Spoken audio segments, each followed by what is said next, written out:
ബി.ജെ.പിക്ക് നിരവധി എം.എൽ.എ ഉണ്ടാവും. അത്ഭുതപ്പെടുത്തുന്ന റിസൾട്ടായിരിക്കും. വി.ഡി. സതീശനും കമ്പനി ഇങ്ങനെ അഡ്ജസ്റ്റ് ചെയ്തുകൊണ്ടില്ല പിണറായി വിജയനൊക്കെ ഇങ്ങനെ കാണിക്കാൻ പറ്റുന്നത്. എനിക്കറിയില്ല, ഈ ശശി തരൂരിനെ പോലുള്ള ഒരാളുടെ ചർച്ച നടത്താൻ എന്നെ പോലുള്ള ആളെ നിയോഗിക്കുമോ? നിങ്ങളൊരു ഉത്തരം കണ്ടെത്തിയിട്ട് എന്നോട് ചോദ്യം ചോദിച്ചിട്ട് ഞാൻ പറഞ്ഞു കൊടുക്കുമ്പോൾ തന്നെ ഒരു ഉത്തരവായിട്ട് വരികയും രാവിലെ എഴുന്നേറ്റ് ബി.ജെ.പിയുടെ എല്ലാ നേതാക്കന്മാരും വികസനം എന്ന് പറഞ്ഞുകൊണ്ടിരുന്നു കഴിഞ്ഞാൽ ഒരു രാഷ്ട്രീയ പാർട്ടിയുടെ പ്രവർത്തനം നടക്കില്ല. PM-ൻ്റെ മനസ്സിൽ ഏറ്റവും പ്രധാനപ്പെട്ട ഒരു സ്ഥാനം തിരുവനന്തപുരത്തിനുണ്ട്. കാര്യം പിണറായി വിജയൻ്റെ പ്രത്യയശാസ്ത്രവും അദ്ദേഹത്തിൻ്റെ പാരമ്പര്യവും നന്നായിട്ട് എനിക്കറിയാം. CPM-ന് ഞങ്ങൾക്ക് ഇഷ്ടമല്ല, അതുകൊണ്ട് CPM ഭരിക്കേണ്ട നിങ്ങൾക്ക് പറയാൻ പറ്റുമോ? ഞങ്ങളിതൊക്കെ അംഗീകരിച്ച് വെക്കുള്ളൂ.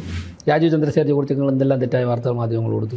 കേരളം രജിസ്റ്റർ ചെയ്യപ്പെട്ട ഒരു പ്രതിഷേധം താങ്കൾ പറയൂ. കഴിഞ്ഞ 5 വർഷത്തിന് UDF-ൻ്റെ പ്രതിപക്ഷത്തിൻ്റെ ഭാഗത്തുനിന്ന് അദ്ദേഹം സംസ്ഥാനത്തിൻ്റെ മുഖ്യമന്ത്രിയാണ്. ഞാൻ അങ്ങോട്ട് അദ്ദേഹത്തെ വിളിച്ച് ഇങ്ങനെ ചുമതല ഏൽക്കാൻ പോവുകയാണ്. അപ്പോൾ അദ്ദേഹം വളരെ പോസിറ്റീവായിട്ട് പ്രതികരിച്ചു.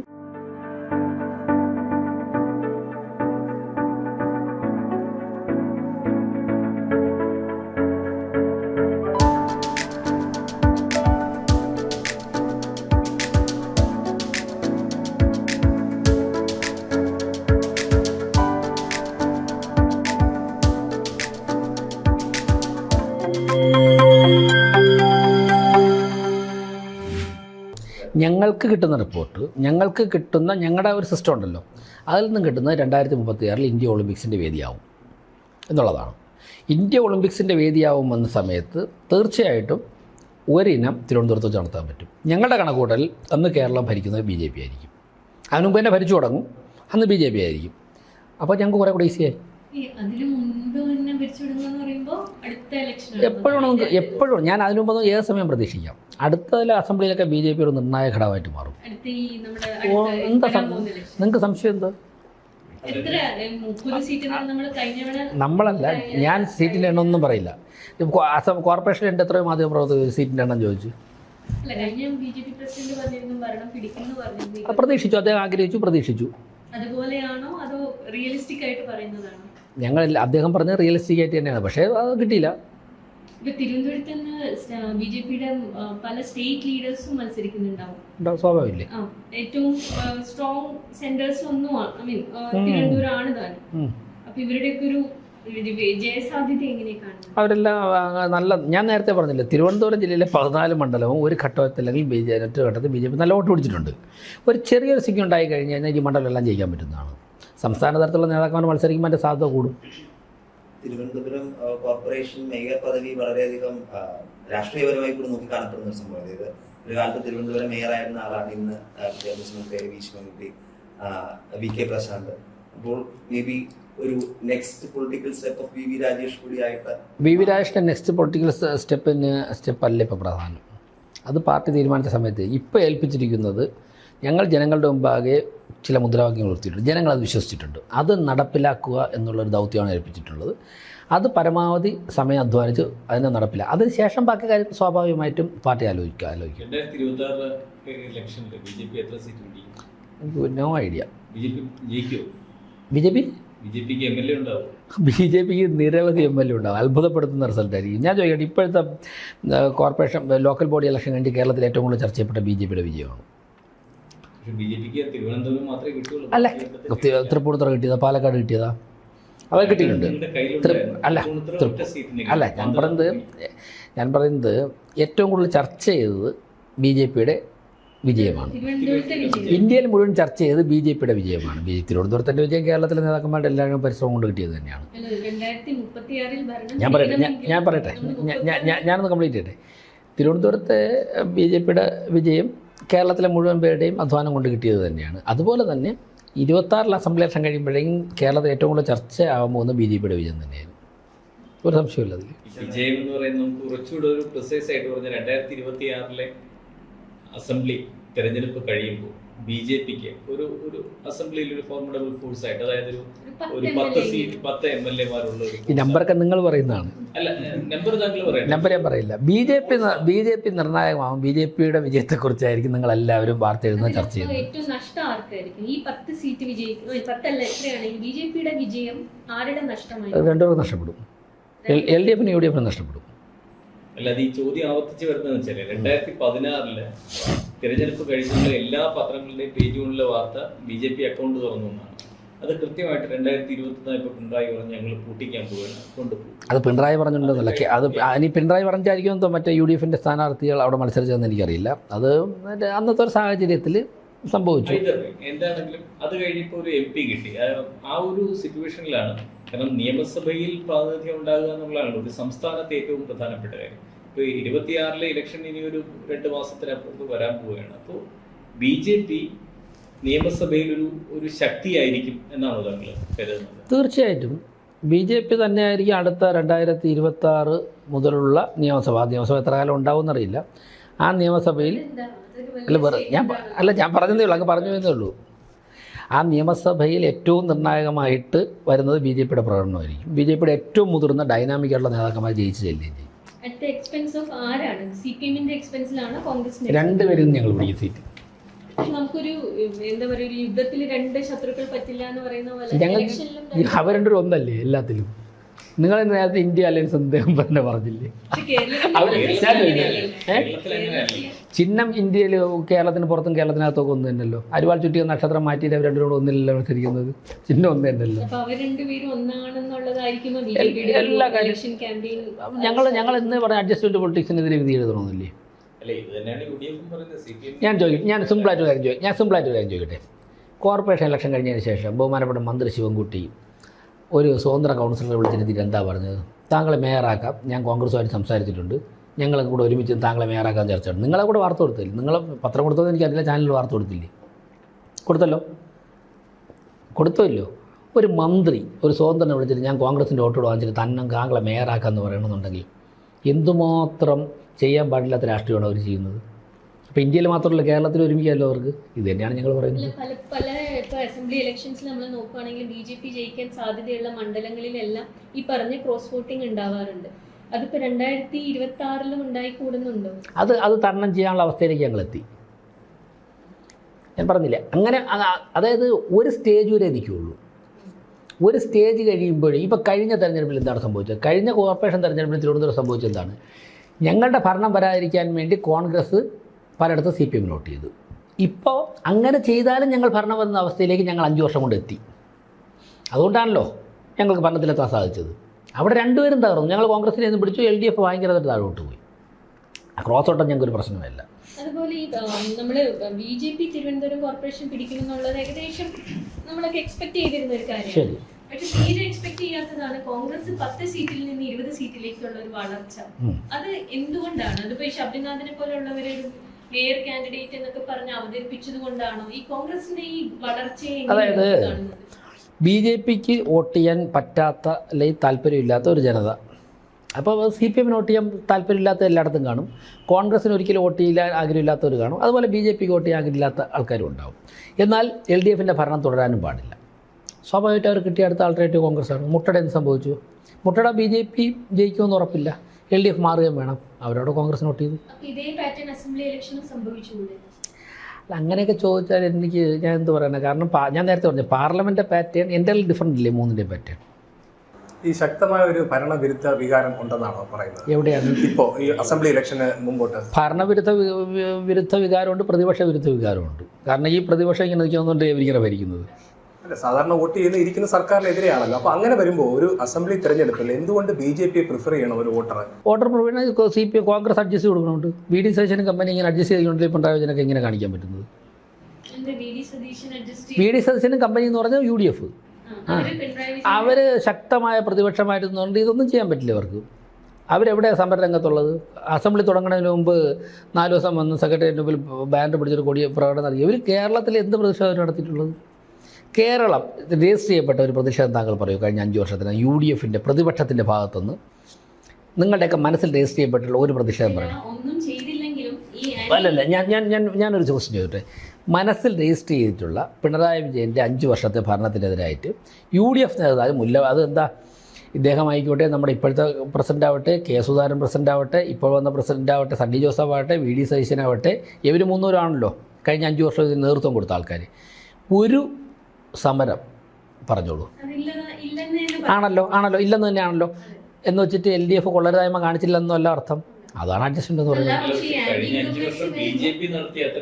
എത്രയോ സമരം നടത്തി. ഞങ്ങൾക്ക് അസംബ്ലിയിൽ പ്രാതിനിധ്യം പോലുമില്ല. പക്ഷേ കഴിഞ്ഞ 5 വർഷം ഇവരുടെ ചെയ്തികൾക്കെതിരായിട്ട് ഏറ്റവും ശക്തമായിട്ട് സമരങ്ങൾ നടത്തിയ ബി ജെ പി തന്നെയാണ്.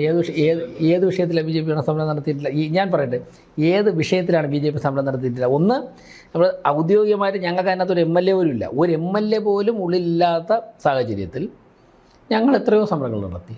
പക്ഷേ ഈ ശബരിമല ഇപ്പൊ റീസെന്റ് ഇഷ്യൂല് BJP എത്രമാത്രം വേണ്ടത്ര രംഗത്ത് വരുന്നില്ല എന്നുള്ളൊരു സംസാരമുണ്ട്. അല്ല, അതായത് ഒരു രാഷ്ട്രീയ പാർട്ടിക്ക് എല്ലാ ദിവസവും ആൾക്കാരെ സംഘടിപ്പിച്ച് റോഡിൽ ഇറങ്ങിയിട്ട് തല്ലുണ്ടാക്കാൻ പറ്റില്ല. അല്ലല്ല, അതാണ് പ്രശ്നം. ആ പ്രതീക്ഷയാണ് പ്രശ്നം. അതായത് ആ പ്രതീക്ഷ എന്ന് പറയുമ്പോൾ ഇപ്പോൾ വാർത്ത വരുന്നത് എങ്ങനെയാണ്? ഞാൻ ഉദാഹരണം പറയാം. 5000 പേരെ സംഘടിപ്പിച്ചിട്ട് ഞാൻ യുവമോർച്ചയുടെ സംസ്ഥാന പ്രസിഡൻ്റായിരുന്നു. അപ്പോൾ സമാധാനപരമായ ഒരു മാർച്ച് നടത്തി. അവസാനത്തെ പേജിലാണ്ട് ഒരു 4 ലൈനിൽ 5 ലൈനിലാണ് ഒരു വാർത്ത വന്നത്. എന്നാൽ ഒരു 25 രൂപ വെച്ചിട്ട് നന്നായിട്ട് പോലീസുമായിട്ട് ഒരു കൺഫ്രണ്ടേഷൻ ഉണ്ടായി കഴിഞ്ഞാൽ 1.5 മണിക്കൂർ ലൈവ് മാധ്യമങ്ങളിലും എല്ലാത്തിൻ്റെയും ഫ്രണ്ടിൽ പിറ്റേന്ന് വാർത്ത വരും. ഒരു രാഷ്ട്രീയ പാർട്ടിക്ക് അങ്ങനെ എല്ലാ ദിവസവും സമരം ചെയ്യാൻ പറ്റില്ല. അപ്പോൾ ഞങ്ങൾ സ്വർണ്ണപ്പാളി വിഷയത്തിലൊക്കെ തന്നെ ശക്തമായിട്ടുള്ള ഞങ്ങൾ ഇടപെടാൻ പറ്റുന്ന വിധത്തിൽ ഇടപെട്ടിട്ടുണ്ട്. ഇന്നലെയും കഴക്കൂട്ടത്ത് അന്നത്തെ ദേവസ്വം മന്ത്രിയുടെ വീട്ടിലേക്ക് ഇന്നലെയും മാർച്ച് നടത്തി. പ്രതിഷേധരംഗത്തില്ലെങ്കിൽ പോലും ഗവൺമെന്റിനെതിരെ ഒരു വികാരം ഉണ്ടെങ്കിൽ ജനം വന്ന് വോട്ട് ചെയ്യുക കോൺഗ്രസിനായിരിക്കുമല്ലോ സ്വാഭാവികമായി. അങ്ങനെയൊന്നുമില്ല. അതിന്റെ ഗുണം BJPക്ക് കിട്ടാൻ സാധ്യതയുണ്ട്. ഉണ്ട്. ഞങ്ങൾ ജയിക്കുമെന്ന് സാധ്യതയുള്ള ഉറപ്പുള്ള സ്ഥലത്ത് ജനങ്ങൾ ഞാൻ വോട്ട് ചെയ്യും. പക്ഷെ നിങ്ങൾക്ക് ഒരു നറേറ്റീവ് സെറ്റ് ചെയ്യുന്നതിൽ പ്രശ്നമുണ്ട്. ഞാനത് വിശദമായിട്ട് പറയാം. അതായത് അഖിലേനെ ഇപ്പോൾ പറഞ്ഞു 5 വർഷം ഞങ്ങൾ സമരം ചെയ്തു. ഞാൻ ആദ്യത്തെ ചോദിച്ചിട്ട് ഏതെങ്കിലും ഒരു സമരം ഞങ്ങൾക്ക് പറയാൻ പറ്റുന്നു.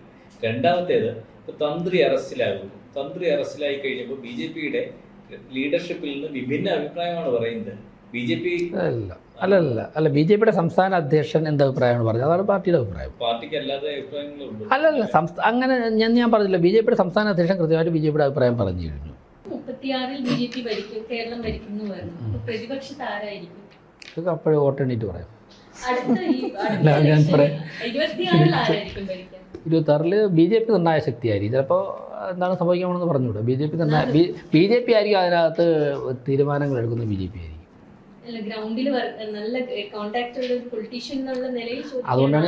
അതുകൊണ്ടാണ് ഞാൻ ഇങ്ങനെ പറയുന്നത്. അങ്ങനെ കോൺടാക്ട് ഇല്ലാത്ത ഒരാളാണെങ്കിൽ നിങ്ങൾ ചോദിക്കുന്നത് വേറെ ഉത്തരം. ഞാനിങ്ങനെ പറയുന്നത് കോൺടാക്ട് ഉള്ള ആളായതുകൊണ്ടാണ്. BJP ആയിരിക്കും അതിനകത്ത് ഏറ്റവും ശക്തമായിട്ടുള്ള നിലപാടുകൾ സ്വീകരിക്കുന്ന, തീരുമാനങ്ങൾ എടുക്കുന്ന സാഹചര്യത്തിലേക്ക് പോകും. തിരുവനന്തപുരത്ത് കോൺഗ്രസിൽ നിന്ന് വളരെ സീനിയേഴ്സ് ആയ പലരും BJPയിൽ ഇപ്പൊ ചേർന്നുകൊണ്ടിരിക്കുന്നു എന്ന് നമ്മൾ കേട്ടുകൊണ്ടിരിക്കുന്ന ഒരു 4-5 വർഷമായി. പക്ഷെ ആരും ചേർന്ന് കാണുന്നില്ല. ഞങ്ങളങ്ങനെ പറഞ്ഞിട്ടില്ലല്ലോ.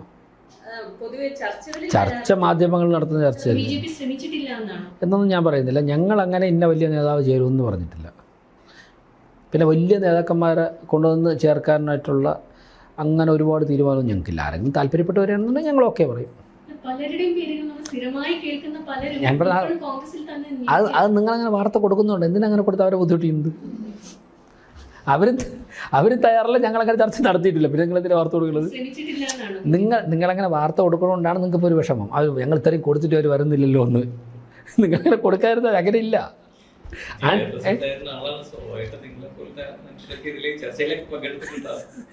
എൻ്റെ അറിവിൽ അല്ല, വാർത്തകൾ വരുന്ന വാർത്തകൾ ഞാൻ പറയുമ്പോൾ ഞങ്ങൾ പറഞ്ഞൊരു കാര്യം വാർത്ത വന്നു നിങ്ങൾ ഞാൻ ഉത്തരം പറയാം. വാർത്തകൾ ഇപ്പം നിങ്ങൾ കൊടുക്കുന്നു, ഞങ്ങളെപ്പോലെ സുഹൃത്തുക്കൾ, മാധ്യമ സുഹൃത്തുക്കൾ കൊടുക്കുന്നു, ഞങ്ങളും ആസ്വദിക്കുന്നു. ഈ വാർത്ത വരുന്ന ആളുടെ 2 ദിവസം തലവേദന, അതിനകത്ത് വിശ്വാസം നഷ്ടപ്പെടും. ആ പാർട്ടിക്കകത്ത് അയാളുടെ വിശ്വാസം കുറച്ച് കുറയും.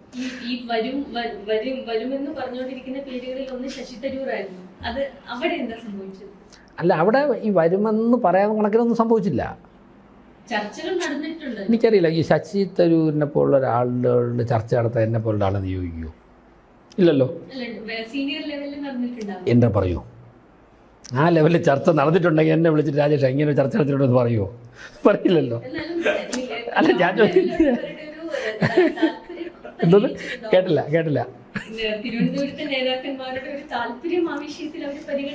ഞാൻ പറഞ്ഞത് ഇതൊന്നും ഞങ്ങളുടെ ചർച്ച, എനിക്കറിയില്ല അങ്ങനെ ഒരു ചർച്ച നടന്നൊന്നും. ഈ നിങ്ങൾ വായിക്കുന്ന വാസ്തവമായിട്ട് ഞാനും ആസ്വദിക്കുന്നതിലപ്പുറം നമുക്ക് ഒരു ഐഡിയ ഇല്ല എന്ന് ഞാൻ പറഞ്ഞില്ല. അങ്ങനെയൊന്നും ഞാൻ പറഞ്ഞില്ല. ഞാൻ അങ്ങനെയൊന്നും പറഞ്ഞില്ല. അങ്ങനെ ഒരു ചർച്ച നടത്തിയായിട്ട് എനിക്കും അറിയില്ല. പ്രവർത്തകർ നൂറുകണക്കില്ല. അതിലും പ്രവർത്തകർ വരട്ടെ, നേതാക്കൾ വരും. നേതാക്കന്മാരെ ഞങ്ങൾ സ്വാഗതം ചെയ്യും. അല്ല, വരുമോ? വന്നാൽ ഞങ്ങൾ സ്വാഗതം ചെയ്യും. വരാൻ സാധ്യതയുണ്ട്. BJP കോൺഗ്രസിന് മാത്രമല്ല എല്ലാ പാർട്ടികളിൽ നിന്നും വരാൻ സാധ്യതയുണ്ട്. CPM ൽ നിന്നും വരും. സ്വാഭാവികം എല്ലാ പാർട്ടികളിൽ നിന്നും വരാൻ സാധ്യതയുണ്ട്. ഞങ്ങൾ നല്ല രീതിയിൽ പ്രവർത്തിച്ചാൽ ആൾക്കാർ ഒരുപാട് പേര് വരും. പിന്നെ മറ്റുള്ള പാർട്ടികൾ നിന്നുകൊണ്ടായാലും ഞങ്ങളോട് സ്നേഹം പ്രകടിപ്പിക്കുന്നവരുണ്ട്. അങ്ങനെ കുറെ പേരുണ്ട്. പക്ഷെ എന്നാലും ഇങ്ങോട്ട് വന്ന് കിട്ടിയാലല്ലേ ചിലരൊക്കെ അവിടെ നിന്നിട്ട് സ്നേഹം പ്രകടിപ്പിക്കുന്നതാണ് നല്ലത്. അവിടെ നിന്നിട്ട് അതും രാഷ്ട്രീയത്തിൽ അതൊരു കലയല്ലേ. ഞങ്ങൾ മേയറായിട്ട് ചാർജ് എടുത്ത ഉടനെ CM-നെ വിളിക്കുകയും CM തിരിച്ചു വിളിക്കുകയും അത് വലിയ വിവാദമാവുകയൊക്കെ ഉണ്ടായി. എന്തുകൊണ്ടാണ് CM-നെ വിളിക്കണം എന്നൊരു തോന്നലുണ്ടാവാൻ? ചാർജ് എടുത്ത ഉടനെ അല്ല വിളിച്ചത്. ചാർജ് എടുത്ത് താങ്കൾ പറഞ്ഞു, ഞാൻ കറക്റ്റ് ചെയ്ത് തരാം. ഒന്ന്, അത് CM-ൻ്റെ ഓഫീസിൻ്റെ ഭാഗത്തുനിന്നോ എൻ്റെ ഭാഗത്തുനിന്നോ ഒരു വിവാദം ആയിട്ടില്ല, ആക്കിയിട്ടില്ല, ഇപ്പോഴും അത് തോന്നുന്നില്ല. വിവാദം എന്ന് പറഞ്ഞാൽ എന്താണ്? മാധ്യമങ്ങൾ 2 വാർത്ത കൊടുക്കുന്നു, കുറച്ച് കഴിയുമ്പോൾ അവർ തന്നെ തിരുത്തി കൊടുക്കുന്നു. ഇത് വിവാദമല്ലല്ലോ. അപ്പോൾ അവിടെ സംഭവിച്ചത് എന്താണ്? BJP-യുടെ മേയർ സ്ഥാനാർത്ഥിയായിട്ട് എന്നോട് മത്സരിക്കാൻ സംസ്ഥാന അധ്യക്ഷൻ പറയുന്നു, പാർട്ടി തീരുമാനിച്ചു എന്ന് പറയുന്നു. അപ്പോൾ ഞങ്ങൾക്ക് ഭൂരിപക്ഷമുണ്ട്. LDF UDF ഒരുമിച്ചല്ല മത്സരിക്കുന്നത്. BJP-യുടെ ആൾ മേയറാവുമെന്ന് ഏകദേശം ഉറപ്പാണ്. നമുക്കെല്ലാ കാര്യങ്ങളും അറിയാമല്ലോ. അപ്പോൾ സ്വാഭാവികമായിട്ടും ആ കോൺഫറൻസ് ഹാളിൽ ചെന്നിരുന്നതിന് ശേഷം ഞാൻ അങ്ങോട്ട് CM-ൻ്റെ ഓഫീസിൽ വിളിക്കുകയായിരുന്നു. CM-ൻ്റെ സെക്രട്ടറിയായിട്ട് നേരത്തെ പരിചയമുണ്ട്, പല കാര്യങ്ങളിലും ബന്ധപ്പെട്ട് പരിചയമുണ്ട്. CM-നോട് എനിക്കൊന്ന് സംസാരിക്കണം, മേയർ കാര്യം നോമിനേഷൻ കൊടുക്കാൻ പോവുകയാണ്, ജയിക്കാൻ സാധ്യതയുണ്ട്. അപ്പോൾ CM-ഉം സെക്രട്ടറി ഒരുമിച്ചില്ല. അദ്ദേഹം പറഞ്ഞു, ഞാൻ വളരെ പോസിറ്റീവായിട്ട് പ്രതികരിച്ചിട്ട് പറഞ്ഞു, ഞാൻ CM-ൻ്റെ അടുത്ത് നിന്നിട്ട് വിളിക്കാമെന്ന് പറഞ്ഞു. അപ്പോൾ കുറച്ച് കഴിഞ്ഞ് തിരിച്ചു വിളിച്ച സമയത്ത് ഞാൻ ഫോൺ എടുത്തിട്ട് അദ്ദേഹം സെക്രട്ടറി കൊടുത്തിട്ട് CM ആണോ, അപ്പോൾ ഞാൻ CM നമസ്കാരം എന്ന് പറഞ്ഞാൽ സംസാരിക്കുന്നത്. അപ്പോൾ എൻ്റെ മുൻപിൽ മുഴുവൻ ചാനലുകൾ നിൽക്കുകയാണ്. CM നമസ്കാരം എന്ന് പറഞ്ഞിട്ട് ഞാൻ ഫോണെടുത്ത് സംസാരിക്കുക കേട്ട ഉടൻ തന്നെ മാധ്യമങ്ങൾ CM രാജേഷിനെ വിളിച്ചു വാർത്ത കൊടുത്തു. ഇങ്ങനെ അപ്പോൾ ഞാൻ ആ സമയത്തെല്ലാം തന്നെ മേയർ ഇലക്ഷനുമായിട്ട് ബന്ധപ്പെട്ട് 2-3 മണിക്കൂർ ഹാളിനകത്താണ്. ചാനലിലാക്കാനൊന്നും ഇല്ല. ആരൊക്കെ പറയുന്നുണ്ട്, വാർത്തകൾ വരുന്നതൊക്കെ പറയുന്നുണ്ട്, പലരും പറയുന്നുണ്ട്. പക്ഷേ ചാനൽ കേട്ട് എന്താണെന്ന് വ്യക്തമായിട്ട് മനസ്സിലാക്കാൻ സാധിച്ചില്ല. പിന്നെ സത്യപ്രതിജ്ഞയെ കഴിഞ്ഞിട്ട് ഉച്ചയ്ക്ക് പുറത്തിറങ്ങിയപ്പോഴാണ് അപ്പോൾ തന്നെ അടുത്ത വന്ന മീഡിയയോട് ഞാൻ പറഞ്ഞു, ഞാൻ അങ്ങോട്ട് വിളിക്കുകയായിരുന്നു. അപ്പോൾ സ്വാഭാവികമായും അദ്ദേഹം മുഖ്യമന്ത്രിയാണ്, ഞാനൊരു ഭരണ സ്ഥാനത്തേക്ക് എത്തുകയാണ്, ഞങ്ങൾ കേന്ദ്രവുമായും സംസ്ഥാനവുമായിട്ട് ഒരുമിച്ച് ചേരാൻ സാധ്യത, ആശയപരമായി വിയോജിപ്പുകൾ ഉള്ളപ്പോഴും ഒരുമിച്ച് ചേരാൻ സാധ്യതയുള്ള എല്ലാ മേഖലയിലും ചേർന്നാൽ മാത്രമേ ജനങ്ങൾ ഞങ്ങളിൽ അർപ്പിച്ചിട്ടുള്ള വിശ്വാസം ഊട്ടിയുറപ്പിക്കാൻ സാധിക്കുകയുള്ളൂ. അതുകൊണ്ട് ഞാൻ അങ്ങോട്ട് വിളിക്കണം. ഒന്ന്, ഞാൻ ജൂനിയർ പ്രവർത്തകനാണ്, ഞാനൊരു മേയർ മാത്രമാണ്, അദ്ദേഹം സംസ്ഥാനത്തിൻ്റെ മുഖ്യമന്ത്രിയാണ്, ഞാൻ അങ്ങോട്ട് അദ്ദേഹത്തെ വിളിച്ച് ഇങ്ങനെ ചുമതല ഏൽക്കാൻ പോവുകയാണ്, എല്ലാ പിന്തുണയും ഉണ്ടാകണം. അദ്ദേഹം തിരിച്ച് ഓഫീസിൽ നിന്ന് വിളിച്ചപ്പോൾ അദ്ദേഹം വളരെ പോസിറ്റീവായിട്ട് പ്രതികരിച്ചു. ഞാൻ വന്ന് കണ്ടോളാമെന്ന് പറഞ്ഞു. അപ്പം മാധ്യമങ്ങൾ ഉച്ചയായപ്പോഴേക്കും ഞാൻ തിരിച്ചു പറഞ്ഞു, CM-ൻ്റെ ഓഫീസിൽ നിന്നും വാർത്ത കൊടുത്തു, രാജേഷ് അങ്ങോട്ട് വിളിച്ച് സംസാരിക്കണമെന്ന് ആവശ്യപ്പെട്ടുകൊണ്ടാണ് വിളിച്ചതെന്ന്. അവിടെ ഒരു വിവാദം ഉണ്ടായില്ല. ഞങ്ങൾ 2 പേരും പറഞ്ഞ ഒരേ കാര്യമാണ്. അതിനുശേഷം താങ്കൾ ചോദിച്ച ഇൻ്റർവ്യൂവിൽ ഉൾപ്പെടെ ഞാനിപ്പോൾ വളരെ വ്യക്തമായിട്ട് പറയില്ല, ഞാൻ അങ്ങോട്ട് വിളിച്ചതാണ്, അതിനുശേഷമാണ് ഇങ്ങോട്ട് വിളിച്ചത്, ഞാൻ വിളിച്ചതിൻ്റെ പശ്ചാത്തലം ഇതായിരുന്നു. അതിൽ 100% ഞാൻ അദ്ദേഹത്തെ പോയി കണ്ടല്ലോ. അതിനുശേഷം ഗവർണറെ കണ്ടു, മന്ത്രി KB ഗണേഷ് കുമാറിനെ കണ്ടു. വളരെ പോസിറ്റീവായിരുന്നു. അദ്ദേഹം പറഞ്ഞു, നിങ്ങൾക്ക് സ്റ്റേറ്റ് ക്യാപിറ്റൽ ആയതുകൊണ്ട് നിങ്ങളുടെ സിറ്റിക്ക് കൂടുതൽ സഹായ സൗകര്യങ്ങൾ കേന്ദ്ര ഗവൺമെൻറ്റിൽ നിന്ന് കിട്ടാനുള്ള സാഹചര്യങ്ങളുണ്ട്, അതൊക്കെ തന്നെ നിങ്ങൾ എത്രയും പെട്ടെന്ന് നേടിയെടുത്ത് മുന്നോട്ട് പോകാൻ നോക്കണമെന്ന് പറഞ്ഞിട്ട് വളരെ ഒരു നല്ല ഒരു ഉപദേശവും നല്ലൊരു പിന്നെ കോൺഫിഡൻസുമാണ് അദ്ദേഹത്തിൻ്റെ ഭാഗത്ത് നിന്ന്. അല്ല, അത് അങ്ങനെയുള്ള കാര്യം ഞാൻ ശ്രദ്ധിക്കാറില്ല. കാര്യം പിണറായി വിജയൻ്റെ പ്രത്യയശാസ്ത്രവും അദ്ദേഹത്തിൻ്റെ പാരമ്പര്യവും നന്നായിട്ട് എനിക്കറിയാം. അങ്ങനെയുള്ള വാർത്തകൾക്ക് ചെവി കൊടുക്കുന്ന പ്രശ്നം പോലുമില്ല, അതിൻ്റെ ആവശ്യമില്ല. കാരണം ഞാനെന്ത് പറയാണ്ടിരിക്കും. പിണറായി വിജയൻ സ്ഥിരമായിട്ട് BJP-യുമായിട്ട് കോംപ്രമൈസ് ചെയ്യുന്നതാണ് UDF ആരോപിക്കുന്നത്. അതെങ്ങനെയാണ് BJP-ക്ക് ഭൂരിപക്ഷം കിട്ടി ഭരിക്കുന്ന ഒരു സ്ഥലത്ത് ഒരു മുഖ്യമന്ത്രി നിങ്ങൾ പരമാവധി ജനങ്ങൾക്ക് വേണ്ടി പറ്റുന്ന കാര്യങ്ങൾ നേടിയെടുത്ത് ചെയ്യണമെന്ന് പറയുമ്പോഴേക്കും BJP ആയിട്ട് കോംപ്രമൈസ് ചെയ്യുന്നത്? പിന്നെ പൊതുവിൽ UDF ആരോപിക്കുന്നത് പിണറായി വിജയനെ BJP പ്രൊട്ടക്ട് ചെയ്യുന്നത് പല കേസുകളിലാണെങ്കിലും ഒക്കെ BJP-ക്ക് വേണ്ടിയിട്ടാണ് പിണറായി വിജയൻ പ്രത്യക്ഷമായിട്ട് പിണറായി വിജയൻ്റെ പാർട്ടിയുമായിട്ട് ചേർന്ന് പ്രവർത്തിക്കുന്ന ഈ രാജ്യത്തെ ഏത് പാർട്ടിയാണ്? അങ്ങ് പറയണം, എൻ്റെ ചോദ്യത്തിന് ഉത്തരം പറയണം. പ്രത്യക്ഷമായിട്ട് അല്ല, ഞാൻ പറഞ്ഞു പാർലമെൻ്ററി പൊളിറ്റിക്സിൽ ഉൾപ്പെടെ രാജ്യസഭയിൽ ലോക്സഭയിൽ അതാണല്ലോ ഏറ്റവും ഉന്നത ബോഡി, ചേർന്ന് പ്രവർത്തിക്കുന്ന ആരാണ്? CPM ആണോ കോൺഗ്രസ് ആണോ? പറയണ, എനിക്ക് കൂടെ ഒരു ഉത്തരം ആണല്ലോ അത് ക്ലിയർ ആണല്ലോ. അപ്പം പിന്നെ എന്തിനാണ് ഞങ്ങളെ പഴിയായിരുന്നത്? അലിഗേഷൻ, രാഷ്ട്രീയ അലിഗേഷൻ, അതിന് എല്ലാത്തിനും മറുപടി ഒന്നുമില്ല, ചിലതിനും ഉണ്ടായിരിക്കുന്ന ഉത്തരം തന്നെയാണ്. പ്രത്യക്ഷമായിട്ട് ചേരുന്നവരാണല്ലോ. അപ്പോൾ പിന്നെ പരോക്ഷമായിട്ട് അങ്ങനെ ഒരു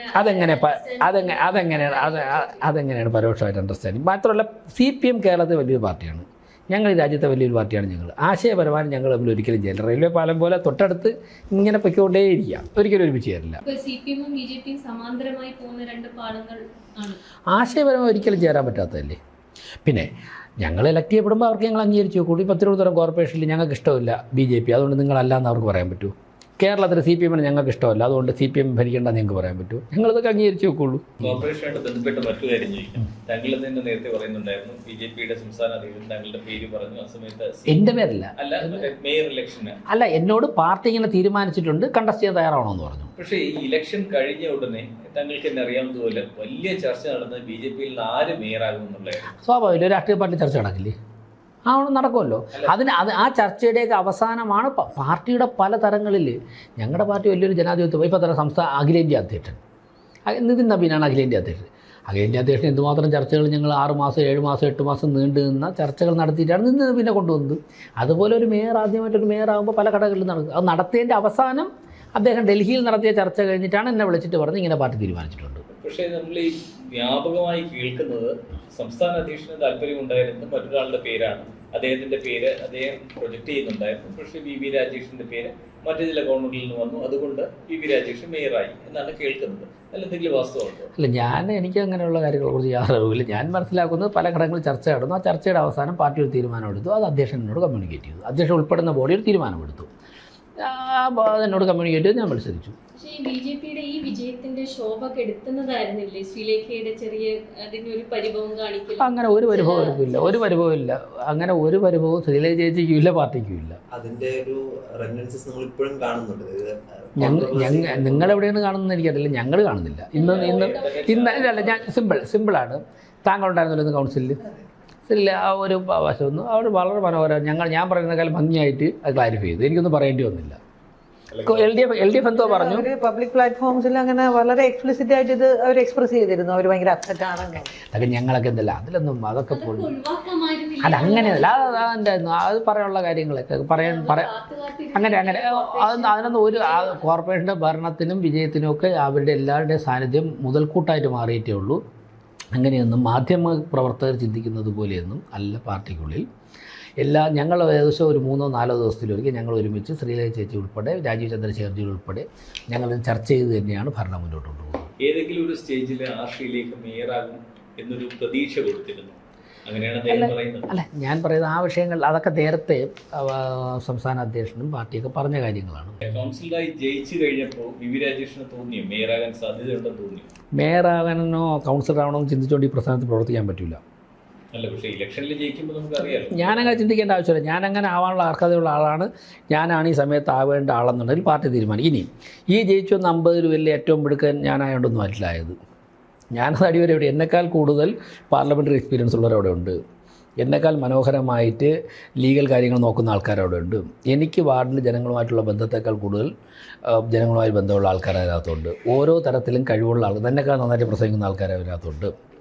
ഇപ്പോൾ ഒരു കാര്യവും ഇല്ലാത്ത ആളാണ് ഞാനെന്നല്ല ഞാൻ പറയുന്നത്. പക്ഷേ പല കാര്യങ്ങളും എന്നെക്കാൾ മെച്ചപ്പെട്ടവർക്ക് അതിനകത്തുണ്ട്. പാർട്ടി ഇപ്പോഴത്തെ സാഹചര്യത്തിൽ രാജേഷ് ആകുന്നതാണ് മെച്ചമെന്ന് ചിലപ്പോൾ പാർട്ടിയുടെ ചില ഘടകങ്ങൾ ബോധ്യപ്പെട്ട് കാണും. ഒരു കാര്യം കൂടെ ചോദിക്കട്ടെ, ഈ സ്ഥിരമായി നമ്മൾ ഈ പൊളിറ്റിക്കൽ റൂമറെ കേൾക്കുന്നുണ്ടാണ്. ഈ രാജീവ് ചന്ദ്രശേഖരന്റെ ഗുഡ് ബുക്കിലായിരുന്നു VV രാജേഷ്.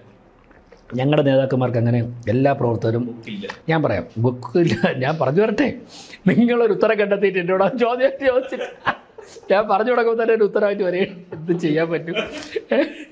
അതായത് ഞങ്ങളുടെ നേതാക്കന്മാർക്ക് ബുക്ക് ഞങ്ങളുടെ പ്രവർത്തകർ പ്രവർത്തിക്കുന്നതിനനുസരിച്ചിട്ടാണ്. എല്ലാവരും അത് പ്രവർത്തിക്കാൻ പറ്റുന്നവരും പറ്റാത്തവരും ഒക്കെ തന്നെ എല്ലാവരുടെയും ഗുഡ് ബുക്ക് തന്നെയാണ്. പിന്നെ ഓരോ സാഹചര്യത്തിനനുസരിച്ച് ആരാണ് ആ സമയത്ത് ആ ചുമതല നിർവഹിക്കാൻ പറ്റുന്നത് അവരെ ആ ചുമതല ഏൽപ്പിക്കും. അല്ല, ചോദിക്കുന്നത് പൊളിറ്റിക്കലായ റീസൺ കൂടെ ഉണ്ട്. കാരണം രാജീവ് ചന്ദ്രശേഖർ വന്ന ഉടനെ താങ്കളുമായിട്ട് ബന്ധപ്പെട്ട് ഒരു ചർച്ചയ്ക്ക് വന്നു അറിയാമല്ലോ. എപ്പോഴാണ്? പാർലമെന്റ് ഇലക്ഷൻ സമയത്ത്. പിന്നെ ഇദ്ദേഹം സംസ്ഥാന പ്രസിഡന്റായി വരുന്ന സമയത്ത് അതൊക്കെ സ്ഥിരം പോസ്റ്റ് നോട്ട് ഇനിയും വരും. ഇപ്പോൾ മേയർ സ്ഥാനത്തിന് അല്ല പോസ്റ്റ് ഞാൻ ചോദിച്ചു. രാജീവ് ചന്ദ്രശേഖർ വന്ന ഉടനെ അങ്ങനെയല്ല ഇറച്ചി വന്നത്. രാജീവ് ചന്ദ്രശേഖർ വന്നപ്പോൾ ഞാൻ ജില്ലാ പ്രസിഡന്റായിരുന്നു. 45 ദിവസം പ്രവർത്തിച്ച് ഞാൻ ജില്ലാ പ്രസിഡന്റ്. അപ്പോൾ തന്നെയാണ് ഇത്രയും വോട്ട് കിട്ടി ഞങ്ങൾ ജയത്തിൻ്റെ അടുത്ത് എത്തിയത്. പക്ഷേ ഞങ്ങൾക്ക് കുറച്ച് ദിവസം കുറഞ്ഞു, ഒരു 10 ദിവസം കൊണ്ട് ഉണ്ടായിരുന്നെങ്കിൽ 15 ദിവസം കൊണ്ടാണ് ഞങ്ങൾ ജയിച്ചു വരുന്നത് ഉറപ്പായിട്ട്. എല്ലായിടത്തും ഓടിയെത്താൻ പോലും പറ്റിയിട്ടില്ല. പിന്നെ അത് ഇതിനു മുമ്പ് വാർത്ത വന്നിട്ടുണ്ടല്ലോ, ഇന്ത്യൻ എക്സ്പ്രസ് ഉൾപ്പെടെ കൊടുത്തിട്ടില്ലേ? വാർത്ത എന്നെക്കുറിച്ച് മാത്രമാണോ കേരളത്തിൽ വാർത്ത കൊടുത്തിട്ടുള്ളത്?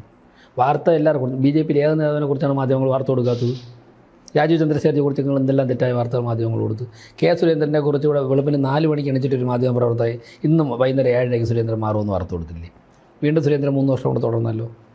BJPയുടെ ഏത് നേതാവിനെതിരെയാണ് കൊടുക്കുക? മറ്റുള്ള പാർട്ടിയുടെ നേതാക്കന്മാർക്കെതിരെയും കൊടുത്തിട്ടുണ്ട്. ഏറ്റവും കൂടുതൽ ഞങ്ങൾക്കെതിരെയാണ്. എനിക്കെതിരെ ഇനിയും വാർത്ത കൊടുക്കും. അതൊരു സമയത്ത് അവർക്ക് തോന്നുകയാണ് കൊടുക്കുക. അതൊക്കെ ഒരു രാഷ്ട്രീയത്തിന്റെ വോട്ടിന്റെ കാര്യം പറഞ്ഞിട്ട് ചോദിക്കും. താങ്കൾ ജില്ലാ പ്രസിഡന്റും ആയിരുന്നു. അപ്പോൾ ഏറ്റവും കൂടുതൽ സാധ്യത കാണുന്ന ഒരു ജില്ലയാണ് തിരുവനന്തപുരം. അപ്പോൾ ഈ ഇലക്ഷനിൽ എങ്ങനെയാണ് അതിന്റെ ഒരു സാധ്യതകൾ നോക്കി കാണുന്നത്? തിരുവനന്തപുരത്ത് ഇപ്പം നിങ്ങൾ എന്നെപ്പോലെയോ ഇല്ലെങ്കിൽ എന്നെക്കാലോ പരിശോധിച്ച് കാണും. ഒരു 30,000 വോട്ട് കിട്ടാത്ത ഒരു മണ്ഡലവും തിരുവനന്തപുരം റവന്യൂ ജില്ലയിൽ BJPക്ക് ഇല്ല. ഏതെങ്കിലും ഒരു ഘട്ടത്തിൽ ഇപ്പോൾ O രാജഗോപാൽ നെയ്യാറ്റിങ്കര മത്സരിച്ചപ്പോൾ ആദ്യം ഒരു 30,500 കിട്ടി. അരുവിക്കരായപ്പോൾ 35,000 ആയി. അപ്പോൾ കഴിഞ്ഞ പാർലമെൻറ്റിൽ രാജീവ് ചന്ദ്രശേഖർ 40,000 വോട്ടൊക്കെ നെയ്യാറ്റിങ്കര കോവളം പാറശാലയ്ക്ക് പിടിച്ചിട്ടുണ്ട്. ശോഭാ സുരേന്ദ്രൻ പാർലമെൻറ്റ് മത്സരിച്ച് 30,000 ക്രോസ് ചെയ്തു വാമനപുരം. വർക്കല പലപ്പോഴും ക്രോസ് ചെയ്തിട്ടുണ്ട്. ആറ്റിങ്ങൽ ഞങ്ങൾ 2ാം സ്ഥാനമാണ്. അപ്പോൾ തിരുവനന്തപുരത്തെ 14 മണ്ഡലങ്ങളും 30,000 വോട്ടിൽ കൂടുതലാണ്. അതിൽ പല മണ്ഡലവും 40,000 50,000 വോട്ടുള്ളതാണ്. അപ്പോൾ ഈ 14 മണ്ഡലങ്ങളും ഒരു സാഹചര്യത്തിൽ വേറൊരു സാഹചര്യത്തിൽ BJPക്ക് ജയിക്കാൻ പറ്റുന്നത് ഒരു 10,000 വോട്ടോടെ വ്യത്യാസം വന്നാൽ മതി. പറഞ്ഞില്ലേ, എല്ലായിടവും ഒറ്റയടി ജയിക്കുമെന്ന് ഞാൻ പറയുന്നില്ല. പക്ഷേ 30,000 മുതൽ 40,000 വരെ വോട്ട് എല്ലായിടത്തും ഉണ്ട്. ചിലയിടത്ത് 50,000 ക്രോസ് ചെയ്യും. വട്ടിയൂർക്കാവ്, നേമം, കഴക്കൂട്ടമൊക്കെ 50,000 ക്രോസ് ചെയ്തു. അപ്പോൾ ഒരു ചെറിയൊരു വ്യത്യാസം വന്നു കഴിഞ്ഞാൽ, ഒരു വേവ് വന്നു കഴിഞ്ഞാൽ നല്ല സാധ്യതയുള്ള സ്ഥലമാണ്. BJP ജയിക്കുന്ന എല്ലാ മണ്ഡലങ്ങളും എടുത്തു നോക്കിയാൽ അവിടെയെല്ലാം മൂന്നാമത് കോൺഗ്രസ് ആണ് പൊതുവെയുള്ള എല്ലാ മണ്ഡലങ്ങളിലും എടുത്തു നോക്കും. അസംബ്ലി മണ്ഡലങ്ങളിൽ അപ്പോൾ ഈ BJPയുടെ ഏറ്റവും പരാജയപ്പെടുത്താൻ ഏറ്റവും എളുപ്പം CPM-നെയാണോ അതോ കോൺഗ്രസിനെയാണോ? അത് ഡിപ്പെൻസാണ്, സാഹചര്യമാണ്. അതായത് ഇപ്പോൾ പാർലമെൻറ്റ് എടുക്കുമ്പം ഞങ്ങൾ വരുന്ന എല്ലായിടത്തും LDF 3ാം സ്ഥാനത്താണ്. പാർലമെൻറ്റ് തെരഞ്ഞെടുപ്പിൻ്റെ വോട്ടിംഗ് പാറ്റേൺ നോക്കിയാൽ ഞങ്ങളെക്കാളും ഏകദേശം ഒരു 1.5-2 ലക്ഷം വോട്ട് കുറവാണ് LDF തിരുവനന്തപുരം റവന്യൂ ജില്ലയിൽ. ഞങ്ങളെക്കാളും കുറവാണ്. അവിടെ LDF 3ാം സ്ഥാനത്താണ്. കോർപ്പറേഷനിൽ ഞങ്ങൾ കൂടുതലും പരാജയപ്പെടുത്തിയിരിക്കുന്നത് LDF. ഞങ്ങൾ പിടിച്ച 20 സീറ്റിൽ എനിക്ക് തോന്നുന്നു 15 സീറ്റ് LDFൻ്റെ സീറ്റാണ്. അതിൽ കൂടുതൽ CPM-ൻ്റെ സീറ്റാണ്. 3-4 സീറ്റ് മാത്രമേ ഞങ്ങൾ കോൺഗ്രസിൽ നിന്ന് പിടിച്ചിട്ടുള്ളൂ. അപ്പോൾ പക്ഷേ താങ്കൾ പറഞ്ഞ പോലെ അസംബ്ലിയിൽ വരുമ്പോഴേക്കും ചില സ്ഥലങ്ങളിൽ കോൺഗ്രസ് ഞങ്ങൾ മുമ്പിൽ വരുമ്പോൾ 3ാം സ്ഥാനത്ത്. അപ്പം ഓരോ തെരഞ്ഞെടുപ്പിലും ഓരോ പാറ്റേൺ ആണ്. BJP വളരാൻ LDF-നെ പരാജയപ്പെടുത്തുക എന്നുള്ളതല്ലേ അതിൽ നിന്ന് മനസ്സിലാക്കേണ്ടത്? അങ്ങനെയില്ല. ഞങ്ങൾക്ക് അങ്ങനെയൊക്കെയുള്ള ചിന്താഗതികൾ പണ്ടൊക്കെ ഉണ്ടായിരുന്നു. പണ്ടൊക്കെ ചില പ്രാദേശികമായിട്ടൊക്കെ അങ്ങനെയുള്ള ചിന്താഗതികളും വാർത്തകളൊക്കെ ഉണ്ടായിരുന്നു. ഇപ്പോൾ അങ്ങനെയൊന്നുമില്ല. BJP ജയിക്കാൻ വേണ്ടി BJP അങ്ങ് ശക്തമായിട്ട് മുമ്പോട്ട് പോകുക. BJP ആണ് ഓൾട്ടർനേറ്റീവ് എന്ന് കണ്ടു കഴിഞ്ഞാൽ ഇവർ രണ്ടുപേരും കൈവിട്ടിട്ട് ജനങ്ങളെ അങ്ങ് വോട്ട് ചെയ്യാൻ തയ്യാറാണ്. അങ്ങനെ ഉണ്ടല്ലോ ജയിക്കുന്നത്. ഇപ്പം ഒരു മതത്തിൽപ്പെട്ടവർ മാത്രം വോട്ട് ചെയ്താൽ തിരുവനന്തപുരം കോർപ്പറേഷൻ ഭരണം വരുമോ? ഞാൻ മത്സരിച്ച സ്ഥലത്ത് നിങ്ങൾ അന്വേഷിച്ച് നോക്ക്. നല്ലൊരു വിഭാഗം ക്രിസ്ത്യൻ കമ്മ്യൂണിറ്റി ഉണ്ട്. അതിൽ പട്ടികജാതി വിഭാഗത്തിൽപ്പെട്ടവർ നിരവധിയുണ്ട്. ആ ബൂത്തിലൊക്കെ BJP ലീഡ് ചെയ്തു.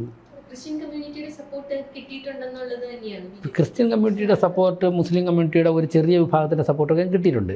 ക്രിസ്ത്യൻ കമ്മ്യൂണിറ്റിയുടെ സപ്പോർട്ട് വ്യാപകമായിട്ട് കിട്ടിയിട്ടുണ്ട്. ഞങ്ങളുടെ 50 കൗൺസിലർമാർ ജയിച്ചതിൽ നല്ലൊരു ശതമാനം കൗൺസിലർമാർക്കും ക്രിസ്ത്യൻ കമ്മ്യൂണിറ്റി വോട്ട് കിട്ടിയിട്ടുണ്ട്. അല്ല എങ്ങനെ ജയിക്കണത്?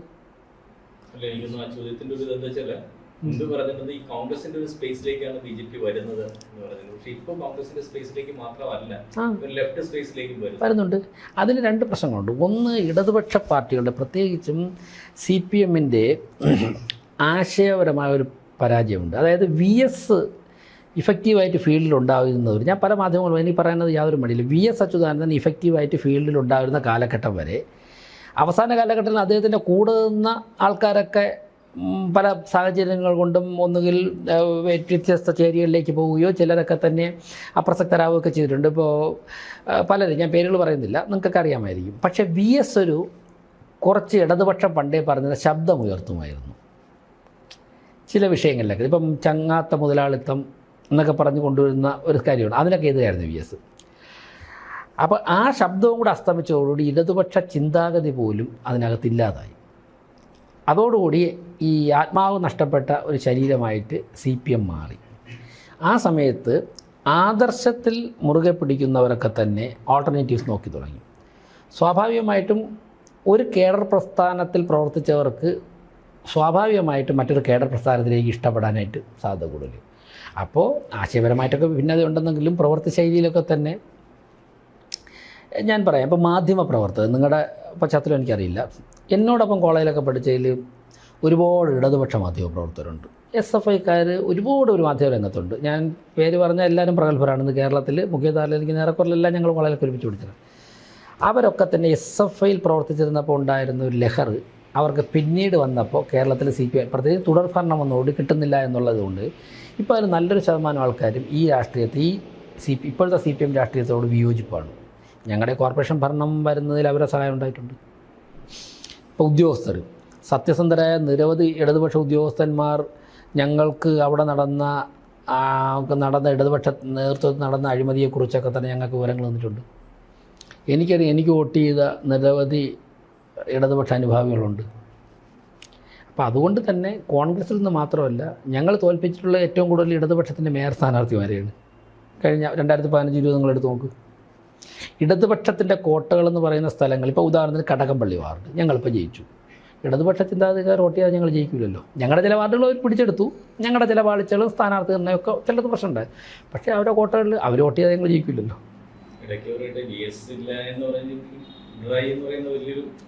അല്ല, ഞാൻ പറഞ്ഞത് BS ഉണ്ടായിരുന്നപ്പോൾ ഈ ഇടതുപക്ഷ ശബ്ദം കുറച്ച്, ഇടതുപക്ഷമെന്ന് അവർ അവകാശപ്പെട്ടിരുന്ന ഒരു ശബ്ദം കുറച്ച് കൂടുതൽ സജീവമായിട്ട് വരുമായിരുന്നു എന്നുള്ളതാണ് ഞാൻ പറഞ്ഞത്. രാജേഷ് തുടങ്ങുന്നത് തന്നെ SFI പ്രവർത്തകനായിട്ടാണ്. അപ്പോൾ അന്നത്തെ VS ആരാധന ഇപ്പോഴും ഉണ്ടെന്നാണ്. അല്ല, എനിക്കന്ന് VS ഒന്നും അറിയില്ല. അന്ന് VS അച്യുതാനന്ദൻ എന്ന് പറയുന്നത് ഞാൻ പറഞ്ഞത് അവസാനത്തെ VS മാത്രമല്ലല്ലോ. അന്നൊക്കെ ഉണ്ടായിരുന്ന ഇടതുപക്ഷ ശബ്ദം VS മാത്രമൊന്നുമല്ലല്ലോ. അന്നൊക്കെ ഉണ്ടായിരുന്ന ഇടതുപക്ഷ ശബ്ദം ഒരുപാട് ശബ്ദം ഉണ്ടായിരുന്നു. പിന്നെ അത് നേർത്തൊരു VSൽ മാത്രം നിൽക്കുകയാണ് ചെയ്തത്. ഞാൻ ഇടതുപക്ഷ കുടുംബമാണ്. വളരെ ശക്തമായിട്ടുള്ള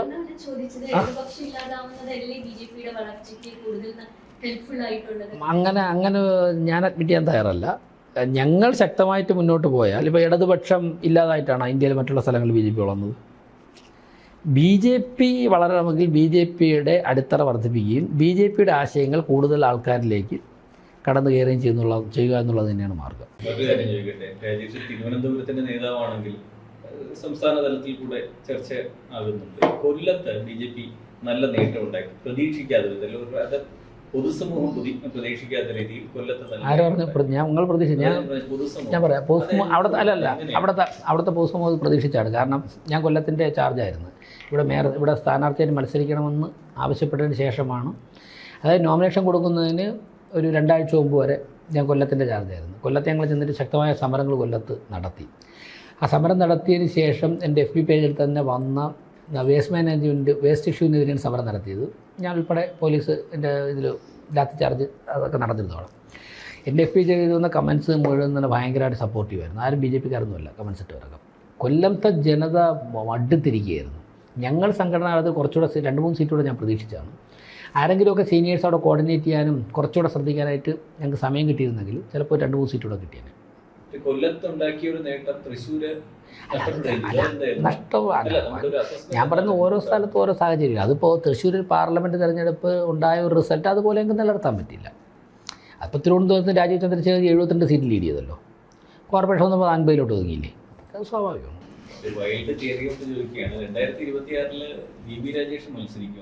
എന്നെ പാർട്ടി ഇപ്പോൾ ഏൽപ്പിച്ചിരിക്കുന്ന ഉത്തരവാദിത്വം കൃത്യമായിട്ട് നിർവഹിക്കാനാണ് എന്നോട് പറഞ്ഞിരിക്കുന്നത്. അത് നിർവഹിച്ചു പോകുക എന്നുള്ളതാണ്. പരമാവധി ആൾക്കാരെ ജയിപ്പിക്കാൻ ശ്രമിക്കുക എന്നുള്ളതാണ്. കാരണം ഇടയ്ക്ക് ഈ 2 മേയർ എന്നുള്ള കൺഫ്യൂഷൻ വന്നപ്പോൾ ഞങ്ങൾക്ക് പത്രങ്ങൾക്ക് കൺഫ്യൂഷൻ വന്നപ്പോൾ സ്ഥിരമായി പറഞ്ഞിരുന്ന ഒരു കാര്യമായിരുന്നു, ഒരാൾ അടുത്ത അസംബ്ലി ഇലക്ഷനിൽ മത്സരിക്കുന്നത്. അങ്ങനെ എന്തെങ്കിലും അങ്ങനെ പാക്കേജ് ഒന്നും ഉണ്ടാക്കുന്ന പാർട്ടിയല്ല BJP. ഞങ്ങൾക്കൊരു കൺഫ്യൂഷൻ ഇല്ല. പിന്നെ പത്രങ്ങൾക്ക് അങ്ങനെ കൺഫ്യൂഷൻ വന്നാലേ വാർത്തയ്ക്ക് സ്പേസ് ഉള്ളൂ. അല്ല, എല്ലാം സുഖമായിട്ടാണ് BJPയിൽ നടക്കുന്നത് നിങ്ങൾ ചിന്തിച്ചാൽ പിന്നെ വാർത്ത കൊടുക്കാൻ സ്പേസ് ഇല്ലല്ലോ. ഈ ക്ലിയർ മെജോറിറ്റി ഇല്ലാത്തതുകൊണ്ട് ഇപ്പോൾ 1-2 സ്റ്റാൻഡിങ് അല്ല, നമുക്ക് അവിടെ ഉണ്ടല്ലോ 51 ഉണ്ട്. ഞാൻ പറയാം, 51 ഞങ്ങളുടെ കയ്യിലുണ്ട്, 29 LDFൻ്റെ 20 UDFൻ്റെ ഞങ്ങൾക്ക് ക്ലിയർ മെജോറിറ്റി ഇല്ലേ. എന്നാൽ ഈ ചില സ്റ്റാൻഡിംഗ് കമ്മിറ്റികൾ ഇവർ കൈകോർക്കുമെന്ന് തോന്നുന്നുണ്ട്. ഒരു സ്റ്റാൻഡിംഗ് കമ്മിറ്റി ഒന്നും സംഭവിക്കാൻ പോകുന്നു. വെൽഫെയറും അവർ 1-2 കമ്മിറ്റി ഉണ്ട്. അവർ കൈകോർക്കുന്നുള്ള ആശങ്ക ഞങ്ങൾ ഇനി കൈകോർക്കുന്നിരിക്കട്ടെ. അപ്പോൾ politics is the art of possibilities. ആ പോസിബിലിറ്റീസ് നമുക്ക് അപ്പോൾ പ്രയോഗിക്കാം. സ്വതന്ത്രമുള്ള വ്യക്തി എന്തുകൊണ്ടായിരിക്കാം നിങ്ങളുടെ സ്വതന്ത്രന് ഞങ്ങളുടെ നിലപാടുകളും വികസനത്തിൻ്റെ സാധ്യതകളൊക്കെ ഇഷ്ടപ്പെട്ടിട്ടുണ്ട്. പാക്കേജുകളൊന്നും ഉണ്ടായിരുന്നില്ല എന്തെങ്കിലും? എന്ത് പാക്കേജ്? ആർക്കും പാക്കേജ് കൊടുക്കാൻ പറ്റില്ല, ആർക്കും ഇല്ല പാക്കേജ് ഒന്നും. പക്ഷേ 101 പേർക്കും എന്താണ് പാക്കേജ്, അതെല്ലാവർക്കും ഉണ്ട്.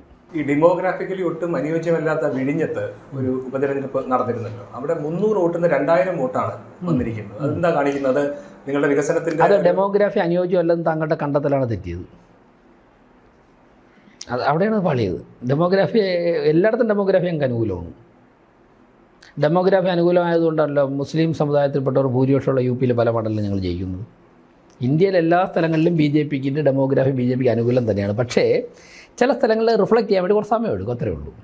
മുസ്ലിം വോട്ടുകൾ ബിജെപി കൃത്യമായി പ്രതീക്ഷിക്കുന്നുണ്ടല്ലോ. മുസ്ലിം വോട്ട് BJP കിട്ടാതിരിക്കുന്നത് എന്തിനാ? UP-യിൽ അങ്ങനെയുള്ള സ്ഥലങ്ങൾ BJP ജയിക്കുന്നത് മുസ്ലിം സമുദായത്തിൽ വോട്ട് കിട്ടിയുണ്ടല്ലേ. യുപിയിലെ സാഹചര്യം അല്ലല്ലോ മുസ്ലിംസിന്റെ കേരളത്തിൽ. മാറും. UP-യിൽ ഇങ്ങനെ ആയിരുന്നില്ലല്ലോ. ഇങ്ങനെ അല്ല ഞാൻ വെയിറ്റ് UP-യിൽ 10 വർഷം മുമ്പ് ഇതായിരുന്നു സാഹചര്യം. UP-ലെ സാഹചര്യം ഇപ്പോഴത്തെ കേരളത്തിലെ സാഹചര്യം തന്നെയായിരുന്നു. അത് മാറി, കേരളത്തിൽ മാറും. പക്ഷേ മുസ്ലിംസിന് ഒരു ലീഗ് പോലെ ഒരു മുസ്ലിം ഒരു പൊളിറ്റിക്കൽ പാർട്ടി ഉണ്ട് വോട്ട് ചെയ്യാനായിട്ട്. അങ്ങനെ സിറ്റുവേഷൻ വേറൊരു സ്റ്റേറ്റ്സിലും ഇല്ലല്ലോ. അങ്ങനെ സിറ്റുവേഷൻ അതിനോടൊന്നും യോജിക്കാൻ പറ്റില്ല. മുസ്ലിം അങ്ങനെ പാർട്ടി ഉണ്ടെന്നുണ്ടെങ്കിൽ മുസ്ലിം സമുദായത്തിൽപ്പെട്ട എല്ലാവരും ലീഗിനാണ് വോട്ട് ചെയ്യണത്. മുസ്ലിംസിന് അങ്ങനെ വോട്ട് ചെയ്യാൻ ലീഗുണ്ട്, അങ്ങനെ ആ ചിന്താഗതിയോട് എനിക്ക് യോജിപ്പില്ല. എല്ലാ മുസ്ലിം സമുദായത്തിൽപ്പെട്ട ലീഗിനാണ് വോട്ട് ചെയ്യണത്. ഞങ്ങൾക്ക് വോട്ട് ചെയ്യുന്നുണ്ടല്ലോ. അബ്ദുൽ സലാം സാറ് ഉൾപ്പെടെയുള്ള ആൾക്കാർ BJP ചേർന്നില്ലേ? വിഴിഞ്ഞത്ത് അതാണ് സംഭവിച്ചെന്നാണ് താങ്കൾ അല്ല ഞാൻ പറഞ്ഞത് വിഴിഞ്ഞത്തെ ജനങ്ങൾ BJPയെ ജയിപ്പിക്കാൻ തയ്യാറായിട്ടുണ്ട്. 300 വോട്ടിൽ നിന്ന് 2400 വോട്ടായില്ലേ? ഏത് പാർട്ടിക്കും വരും ഇങ്ങനൊരു മാറ്റം, ഇങ്ങനൊരു വളർച്ച?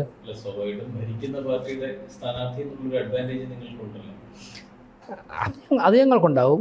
ഇനി അതുകൊണ്ടാണെന്നുണ്ടെങ്കിൽ അങ്ങനെ വന്നോട്ടെ. ജനങ്ങൾ ഞങ്ങളുടെ ഭരണം ഇഷ്ടപ്പെടുന്നു. 20 ദിവസത്തെ ഭരണം ഇഷ്ടപ്പെട്ട് 20 ദിവസത്തെ ഭരണം ഇഷ്ടപ്പെട്ടിട്ടായിരിക്കുമല്ലോ ഇത്രയും. അപ്പോൾ ഒരു മാസം കൂടെ കഴിഞ്ഞാണ് ഇലക്ഷൻ നടത്തിയെങ്കിൽ ഞങ്ങൾ 1000 വോട്ടിൻ്റെ ഭൂരിപക്ഷം ജയിച്ചത്. 20 ദിവസത്തെ ഭരണം ഇഷ്ടപ്പെട്ട് 1800-2000 വോട്ട് ഞങ്ങൾക്ക് കൂടുമെങ്കിൽ ഒരു 10 ദിവസം കൂടെ ഞങ്ങൾക്ക് ഭരിക്കാൻ കിട്ടിയെന്നുണ്ടെങ്കിൽ 1000 വോട്ട് ജയിച്ചത്. ഈ സംസ്ഥാന രാഷ്ട്രീയത്തിൽ ഒരു കാര്യം ചോദിക്കട്ടെ. ഈ 2016 O രാജഗോപാൽ ജയിക്കുന്നത് വരെ BJPക്ക് കേരളത്തിലുണ്ടായിരുന്ന ഒരു പ്രതിച്ഛായ സ്ഥിരമായി മത്സരിക്കുന്ന എന്നാൽ പരാജയപ്പെടുന്ന പാർട്ടി എന്നായിരുന്നു. 16 രാജഗോപാൽ ജയിക്കുന്നു, അത് കഴിഞ്ഞ് 21 MLA കിട്ടുന്നില്ലെങ്കിൽ 24 ഒരു MP കിട്ടുന്നു, കോർപ്പറേഷൻ കിട്ടുന്നു. BJPക്ക് ഒരു ജയിക്കുന്ന പാർട്ടി എന്നൊരു ഇമേജ് വന്നു കേരളത്തിൽ. തീർച്ചയായും ഭരിക്കുന്ന പാർട്ടി എന്നുള്ള ഇമേജാണ് ഇപ്പോൾ വന്നിട്ടുള്ളത്. ഈ ഭരിക്കുന്ന പാർട്ടി എന്നുള്ളൊരു ഇമേജ് വരുമ്പോൾ BJPയുടെ ഒരു അൺടച്ചബിലിറ്റി മാറും. അൺടച്ചബിലിറ്റി ഒന്നുമില്ല ഇപ്പം. അതൊക്കെ പണ്ട് ഒരു ഉണ്ടാക്കാൻ ശ്രമിച്ചത്. ഇപ്പം അൺടച്ചബിലിറ്റി ഏറ്റവും ടച്ചബിൾ ആയിട്ടുള്ള BJP ആയിട്ടാണ് മാറിയിട്ടുള്ളത്. രാജേഷ് ഇപ്പോൾ തിരുവനന്തപുരം സിറ്റിയുടെ മേയറായി. BJPയെ സംബന്ധിച്ച് വലിയൊരു നേട്ടമാണ്. കേരളത്തിലെ BJPക്ക് പറയാവുന്ന ഇപ്പോൾ കഴിഞ്ഞ ദിവസം പ്രധാനമന്ത്രി പുതിയ പ്രസിഡന്റ് ചാർജ് എടുത്ത പാർട്ടി പ്രസിഡന്റ് ചാർജ് എടുത്ത ഫംഗ്ഷനിൽ പോലും മെൻഷൻ ചെയ്യുന്ന അത്രയും വലിയ നേട്ടമാണ്. ഈ പ്രതീക്ഷകളുടെ ഒരു ഭാരമുണ്ട്. അതായത് BJPയുടെ ഡെലിവറി ഏറ്റവും കൂടുതൽ ഡെലിവറി ചെയ്യേണ്ട റോളിലാണ് താങ്കൾ ഇപ്പോൾ ഇരിക്കുന്നത്. അത് എത്രത്തോളമാണ്? ആ രാഷ്ട്രീയത്തിന്റെ ഒരു ഭാരം എത്രത്തോളം? അതിൽ പറയാൻ പറ്റുന്നത് പിന്നെ ഞങ്ങളുടെ തുടങ്ങിയപ്പോൾ തന്നെ ഇപ്പോൾ സംഘടനാ പ്രവർത്തനത്തെ ഡീപ്പായിട്ടോ ഞങ്ങളുടെ ഐഡിയോളജിക്ക് കുറിച്ച് പോലും പൂർണ്ണമായിട്ടോ ഒക്കെ മനസ്സിലാക്കുന്നതിന് മുമ്പ് തന്നെ ഞങ്ങൾ ABVP-യിൽ പ്രവർത്തിക്കുന്ന സമയത്ത് 95-96 കാര്യമൊക്കെയാണ് ഞാൻ പറയുന്നത്. അന്ന് ഞങ്ങളൊരു 3-4 പേരൊക്കെയാണ് ഉള്ളത്. കോളേജിൽ പ്രകടനം നടത്താൻ, സെക്രട്ടറിയിൽ കോലം കത്തിക്കാൻ, ഒരാൾ തീപ്പെട്ടി എടുക്കും, ഒരാൾ മണ്ണിന് ഒഴിക്കും, ഒരാൾ കോലം പിടിക്കും, അടുത്ത ആൾ മുദ്രാക്കി വിളിക്കും. ഇത്രയേ ഉള്ളൂ ഞങ്ങളിൽ. ഇതേ സമയം ഞങ്ങൾ കോമ്പീറ്റ് ചെയ്യുന്ന അപ്പുറത്തെ ആൾക്കാർ ഇപ്പോൾ മന്ത്രി MP രാജേഷ് SFIയുടെ സംസ്ഥാന ജോയിൻറ്റ് സെക്രട്ടറി ആകുമ്പോൾ ഞാൻ ABVP-യുടെ സംസ്ഥാന ജോയിൻറ്റ് സെക്രട്ടറി. അവർ 400 പേരെയും കൊണ്ട് പ്രകടനമാകുമ്പോൾ ഞങ്ങൾ 4 പേരെയും കൊണ്ട് നടത്തും. ഈ സമയത്തൊക്കെ ഞങ്ങൾ ഒരുമിച്ച് ക്യാമ്പുകളൊക്കെ നടത്തുമ്പോൾ പറയും വെല്ലുവിളികളുണ്ട്. അപ്പം ഞങ്ങൾക്ക് നേതൃത്വം തന്ന കോൺഫിഡൻസ് അതിനെ അവസരങ്ങളാക്കി മാറ്റണമെന്നുള്ളതാണ്. നിങ്ങളിപ്പോൾ ഒരു ചലഞ്ചുണ്ട്, ആ ചലഞ്ചിനെ എങ്ങനെ തരണം ചെയ്യാം എന്നുള്ളത്. അപ്പം ഞങ്ങളിങ്ങനെ ഒരു വർക്കിൻ്റെ ലഹറിൽ തന്നെ അപ്പം പ്രതിസന്ധികൾ മാത്രമേ ഉണ്ടായിരുന്നുള്ളൂ. ഞങ്ങൾക്ക് തല്ല് കിട്ടിയാലും ഞങ്ങൾ പ്രതിയാവും, ഞങ്ങൾ തല്ല് കൊടുത്താലും പ്രതിയാവും. ഇത് നേരിട്ട് അനുഭവിച്ചിട്ടുള്ളതാണ്. അപ്പോൾ അങ്ങനെ വന്നപ്പോൾ അതിന് എന്തായാലും ഒരിടത്തും ഒരു ടീം ഉണ്ടല്ലോ, ഒരിടത്തും തോൽക്കാം, പക്ഷേ ഞങ്ങൾ തോറ്റു കൊടുക്കില്ല. ഇങ്ങനെ വളർന്നു വന്നുകൊണ്ട് തന്നെ ഇപ്പോൾ കോർപ്പറേഷനിൽ തന്നെ കഴിഞ്ഞ 5 വർഷം ഞങ്ങൾക്ക് ആകെ ഉണ്ടായിരുന്നത് എന്താണ്? ഒരു 35 കൗൺസിലർമാരാണ്. ഞങ്ങളുടെ ഓപ്പോസിറ്റ് ഇരിക്കുന്നത് ഒരു സംസ്ഥാന സർക്കാരാണ്. അതിൽ തന്നെ ഏറ്റവും എക്സ്പീരിയൻസ് ലീഡർ പിണറായി വിജയനാണ് മുഖ്യമന്ത്രി. ഞങ്ങളുടെ ഓപ്പോസിറ്റ് ഇരിക്കുന്നത് 55 കൗൺസിലർമാരുടെ പിന്തുണയുള്ള ഒരു ഭരണകൂടമാണ്. അവരിൽ തന്നെ 3000 ഉദ്യോഗസ്ഥന്മാരിൽ 90% ഇടതുപക്ഷ രാഷ്ട്രീയം പേറുന്ന ഉദ്യോഗസ്ഥന്മാർ. ഇവരോടാണ് ഞങ്ങൾ, അത് 20 സ്ത്രീകൾ, 20-22 സ്ത്രീകളെ വച്ചിട്ട് ബാക്കിയുള്ള 3-4 പുരുഷന്മാർ നല്ല പ്രായമായവരാണ്. അവർ പക്ഷേ വളരെ എഫക്റ്റീവായിരുന്നു. ഇവരെ വച്ചിട്ടാണ് കഴിഞ്ഞ 5 വർഷം ഞങ്ങൾ ഫൈറ്റ് ചെയ്ത് ഞങ്ങൾ ഏറ്റെടുത്ത ഒരു അനധികൃത നിയമനത്തിൻ്റെ ഒരു വിഷയം 56 ദിവസം സമരം ചെയ്തിട്ട് 2 മന്ത്രിമാർ ഗവൺമെൻറ് റെപ്രസെൻറ്റേറ്റീവ് എന്ന് ചർച്ചയ്ക്കിരിക്കുകയാണ്. ഞങ്ങളോട് മാത്രമല്ല, തിരുവനന്തപുരത്ത് എല്ലാ പാർട്ടിയുടെയും നേതാക്കന്മാരും ചർച്ചയ്ക്ക് ഇരുന്നിട്ടാണ് ആ വിഷയം പരിഹരിച്ചത്. ഞങ്ങളുടെ കയ്യിൽ കൈമുതലായിട്ടുണ്ടായിരുന്ന 35 കൗൺസിലർമാർ മാത്രമേ ഉള്ളൂ. ഞാൻ പറയുന്നത് ഇങ്ങനെ ഫൈറ്റ് ചെയ്ത് വന്നിട്ടാണ് നേരെ ഈ താങ്കൾ പറഞ്ഞ ഡെലിവറി ചെയ്യണമെന്നുള്ള പദവിയിലോട്ട്. ഞാൻ തുടക്കത്തിൽ തന്നെ പറഞ്ഞത്, ഇൻ്റർവ്യൂ തുടങ്ങുന്നതിന് മുമ്പ് തന്നെ പറഞ്ഞല്ലോ, സമരവും ഭരണവും രണ്ടാണ്. അപ്പോഴൊരു ആത്മവിശ്വാസമുണ്ട്, പിന്നെ ഒരു ദൈവാധീനമുണ്ട്. പിന്നെ മറ്റൊന്ന്, ഭരണത്തിലെത്തുമ്പോൾ പരമാവധി ഇപ്പോൾ ഞാൻ നാളെ ഇപ്പോൾ എന്താണെന്ന് പറയാൻ പറ്റില്ല, എൻ്റെ ഓഫീസിലെ ഒരു സ്റ്റാഫിനെ ഞാൻ മാറ്റിയിട്ടില്ല. എൻ്റെ 2 ഡ്രൈവർമാരും ആര്യരാജേന്ദ്രൻ്റെ ഡ്രൈവർമാരായിരുന്നു. ഞാൻ അതിനകത്തിരുന്ന് തന്നെയാണ് ഫോൺ ചെയ്യുന്നത്. ഞാൻ പോകുന്ന എല്ലാ സംഘടനാ മീറ്റിങ്ങുകളിലും എല്ലാ സ്ഥലങ്ങളിലും അവർ തന്നെയാണ് എന്നെ കൊണ്ടുപോകുന്നത്.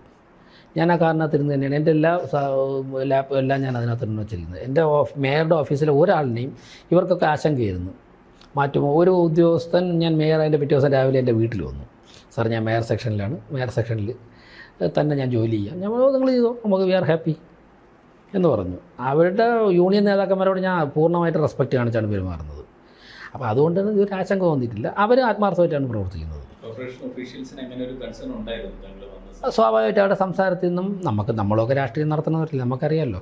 ഒറ്റപ്പെട്ട സംസാരങ്ങളിൽ നിന്നൊക്കെ തന്നെ നമ്മൾ എന്ന് വെച്ചിട്ട് നാളെ ഞങ്ങൾ ആരെയും മാറ്റില്ലെന്നോ ട്രാൻസ്ഫർ ചെയ്യില്ലെന്നും ഞാൻ പറയുന്നില്ല, പുതിയ ആൾക്കാരെ വയ്ക്കില്ലെന്നും പറയില്ല. പക്ഷേ ഇന്ന് ഈ നിമിഷം വരെ കഴിഞ്ഞ 25 ദിവസമായിട്ട് ഞങ്ങൾ ആഗ്രഹിച്ച പ്രതീക്ഷിക്കുന്ന തരത്തിൽ ഭരണം നടത്താൻ പറ്റുന്നുണ്ട്. ഈ ഡെലിവറി ചെയ്യാനുള്ള പ്രഷർ ഉണ്ടെന്ന് പറഞ്ഞപ്പോഴേ ഇല്ല, ഞാൻ പറഞ്ഞില്ല, അല്ല അത് ചോദ്യമായിരുന്നു. അതെ, കൂടാനുള്ള സാധ്യതയുള്ളത് കാരണം പ്രധാനമന്ത്രി വന്നിട്ടാണ് ഒരു ഡെവലപ്മെന്റ് ബ്ലൂ പ്രിന്റ് ഇവിടെ പറയാൻ പോകുന്നത്. അപ്പോൾ നിങ്ങളുടെ ഇൻപുട്സ് വെച്ച് തന്നെയാണ് ഈ അല്ലല്ല ഇത് അത് വിട്ടുപോയതുകൊണ്ടാണ്. അദ്ദേഹം ചോദിച്ചു, വളരെ റെലവൻറ്റ് ക്വസ്റ്റ്യനാണ്. ഇത്രയും ഒരു വിശ്വാസം പ്രതീക്ഷ അർപ്പിക്കുമ്പോൾ ഒരു പ്രഷറില്ലെന്ന്, അത് ഒരിക്കലും ഒരു പ്രഷറായിട്ട് തോന്നിയിട്ടില്ല. കാരണം ഞങ്ങളുടെ പാർട്ടി ഒരുപാട് ചുമതല വഹിച്ചിട്ടുണ്ടല്ലോ. ആ സമയത്തൊക്കെ തന്നെ പ്രവർത്തിക്കാൻ വേണ്ടിയിട്ട് ഇതുപോലുള്ള സാഹചര്യങ്ങൾ വന്നിട്ടുണ്ട്. പക്ഷേ അവിടെയൊക്കെ നോക്കുമ്പോൾ ഇപ്പോൾ ഹാർഡ് വർക്കിലൂടെ നമുക്ക് തരണം ചെയ്യാൻ പറ്റും. ഇത് നമ്മുടെ കഠിനാധ്വാനവും നമ്മൾ ചെയ്യുന്നതിലുള്ള സത്യസന്ധതയും അർപ്പണ മനോഭാവം കൊണ്ട് ഇത് ഗെറ്റ് ഓവർ ചെയ്യാൻ സാധിക്കും എന്നുള്ള കോൺഫിഡൻസ്. കാരണം ഞാൻ ഇത് പറയാൻ കാരണം ചില എക്സ്പീരിയൻസ് ഷെയർ ചെയ്യാം. അത് നിങ്ങൾക്കും ഇപ്പോൾ ഇൻ്റർവ്യൂവിന് വേണോ വേണ്ടെന്നുള്ള നിങ്ങൾ ആലോചിക്കുക. പക്ഷേ ഞങ്ങളുടെ ഒരു ശൈലി പറയാം.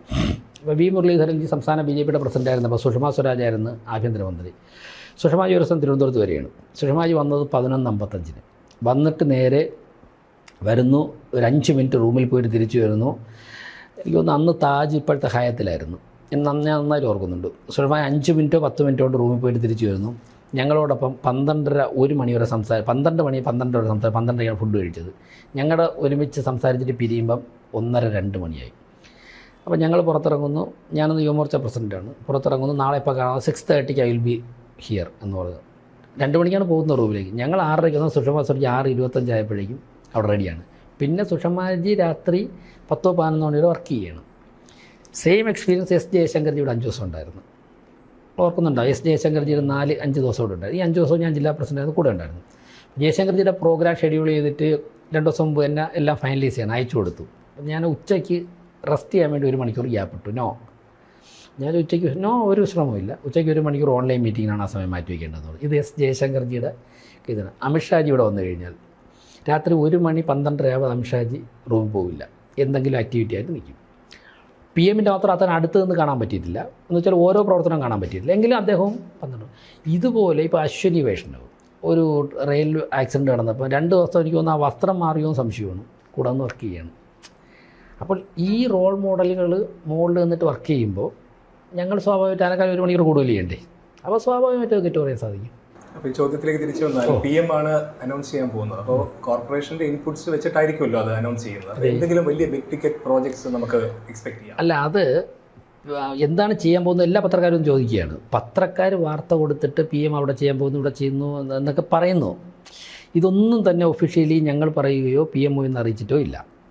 പിന്നെ സ്വാഭാവികമായിട്ടും താങ്കൾ പറഞ്ഞതുപോലെ PM ഇന്ത്യയിൽ ഒരു സ്ഥലത്തല്ല 2-3 സ്ഥലത്ത് തിരുവനന്തപുരത്ത് വിജയം പരാമർശിച്ചു, 3 ട്വീറ്റ് ചെയ്തു, ഞങ്ങൾക്ക് കത്തയച്ചു. ഇത്രയും കാര്യങ്ങൾ പറയുമ്പോഴേക്കും PM-ൻ്റെ മനസ്സിൽ ഏറ്റവും പ്രധാനപ്പെട്ട ഒരു സ്ഥാനം തിരുവനന്തപുരത്തിനുണ്ട്. അത് കേരളത്തിലെ പ്രവർത്തകരുടെ, അദ്ദേഹം ഇതൊന്നും ആവുന്നതിന് മുൻപ് തന്നെ കേരളത്തിൽ അദ്ദേഹം ഇതേ കൂടെ നടന്ന് ബസ്സിലും സ്കൂട്ടറിലും പോയി പ്രവർത്തിച്ച ആളാണ്. ഇവിടുത്തെ പൊട്ടൻഷ്യൽ അദ്ദേഹം നന്നായിട്ട് അറിയാം, ഇവിടുത്തെ ജനങ്ങളുടെയും വർക്കേഴ്സിൻ്റെയും ഡെഡിക്കേഷൻ അറിയാം. അപ്പോൾ സ്വാഭാവികമായിട്ടും ഞങ്ങളുടെ ആവശ്യങ്ങൾ അദ്ദേഹത്തിന് ശ്രദ്ധയിൽപ്പെടുത്തിയിട്ടുണ്ട്. കൂടുതൽ കാര്യങ്ങൾ ഞങ്ങൾ ഞങ്ങൾ രേഖാമൂലം കൊടുക്കുന്നുണ്ട്. സ്വാഭാവികമായിട്ടും അത് കണ്ടറിഞ്ഞിട്ടുള്ളൊരു പ്രഖ്യാപനം ഉണ്ടാകുമെന്നാണ് പ്രതീക്ഷിക്കുന്നത്. എന്തൊക്കെയാണ് ചെയ്യാൻ പോകണമെന്ന് പറഞ്ഞാൽ, പക്ഷേ ഞങ്ങളുടെ പല ഘടകങ്ങളിലുള്ള നടന്ന ചർച്ചകൾ, ആ ചർച്ചകളിൽ നിന്നുള്ള എല്ലാ ഇൻപുട്സും ഞങ്ങൾ ക്രോഡീകരിച്ച് അദ്ദേഹത്തിന് സമർപ്പിക്കുന്നുണ്ട്. പൊളിറ്റിക്കലി കാണുന്നത് ഇത് ഈ അനൗൺസ്മെന്റ് ഈ വരുന്ന തിരഞ്ഞെടുപ്പിലേക്കുള്ള ഒരു ഗേറ്റ് വേ എന്നുള്ള രീതിയിലാണ് കോർപ്പറേഷൻ്റെ ഭരണം കിട്ടുന്നത് തന്നെ. അപ്പോൾ ആ ഒരു പ്രഖ്യാപനത്തിലേക്ക് ഒരുപാട് ശ്രദ്ധ വരുന്നുണ്ട്. ആ ഒരു കോണ്ടെക്സ്റ്റിലാണ് ഞാൻ ചോദിക്കുന്നത്. അതെ, താങ്കൾ പറഞ്ഞത് ശരി തന്നെയാണ്. പക്ഷേ ഈ തെരഞ്ഞെടുപ്പ് മുന്നിൽ കണ്ടുകൊണ്ടിട്ടുള്ള ഒരു അനൗൺസ്മെൻറ്റ് നിങ്ങൾ പ്രതീക്ഷിക്കേണ്ട. തിരഞ്ഞെടുപ്പ് ഇല്ലായിരുന്നെങ്കിൽ നിങ്ങൾ ചെയ്യും. ഇപ്പോൾ അസംബ്ലി തിരഞ്ഞെടുപ്പ് ഇല്ലെങ്കിലും ഞങ്ങൾ എന്താണോ ചെയ്യാൻ ഉദ്ദേശിച്ച അക്കാര്യങ്ങൾ തന്നെ ചെയ്യും. പിന്നെ സ്വാഭാവികമായിട്ടും ഞങ്ങൾ രാഷ്ട്രീയക്കാരല്ലേ, ഞങ്ങൾ രാഷ്ട്രീയ പാർട്ടിയല്ലേ. ഞങ്ങളൊരു കാര്യം ചെയ്യുമ്പോഴേക്കും രാഷ്ട്രീയമായിട്ട് പ്രതിഫലിക്കും, വോട്ട് കിട്ടണമെന്ന് ഞങ്ങൾക്ക് ആഗ്രഹം ഉണ്ടാവും. ഞങ്ങൾ സന്യാസിയോടൊന്നുമില്ലല്ലോ.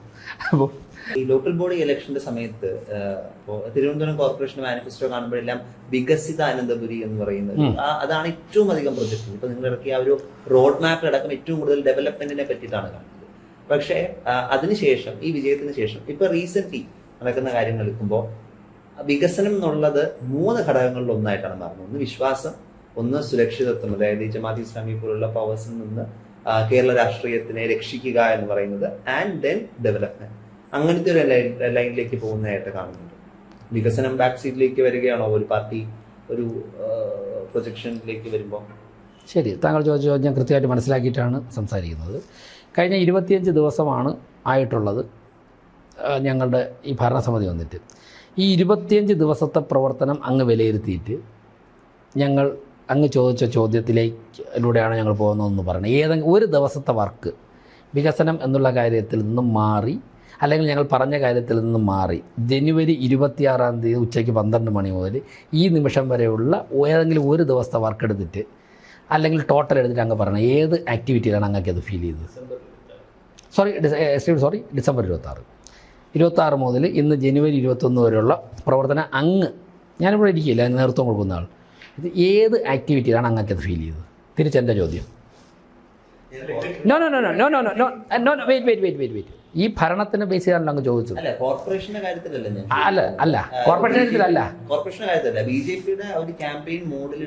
അല്ലല്ല, ഞാൻ മനസ്സിലാക്കിയത് അങ്ങ് ചോദിച്ചത് കോർപ്പറേഷൻ തെരഞ്ഞെടുപ്പ് സമയത്ത് വികസിത അനന്തപുരി എന്ന ലക്ഷ്യം, ഞാൻ പറയട്ടെ, വികസിത അനന്തപുരി എന്ന ലക്ഷ്യം മുൻനിർത്തിയാണ് നമ്മൾ ഭരണത്തിലെത്തിയത്. അതിനുശേഷം താങ്കൾ പറഞ്ഞ 3 സ്ലോഗൻ, അതിലേക്കൊരു ചേഞ്ച് വന്നിട്ടുണ്ടോ, വികസനം 3-ാം സ്ഥാനത്തേക്ക് പോയെന്നാണ് താങ്കൾ ചോദിച്ചതെന്നാണ് ഞാൻ മനസ്സിലാക്കിയത്. വികസിത അനന്തപുരി എന്നുള്ള പ്ലാൻ ഞങ്ങൾ മുന്നോട്ട് വെച്ചത് കോർപ്പറേഷൻ ഇലക്ഷൻ ബേസ് ചെയ്തിട്ടാണ്. ഞാൻ സമ്മതിക്കുന്നു, ഞങ്ങൾക്ക് ഭരണം ലഭിച്ചതിൽ നല്ലൊരു ശതമാനവും ആ ബാക്കപ്പിൽ തന്നെയാണ്.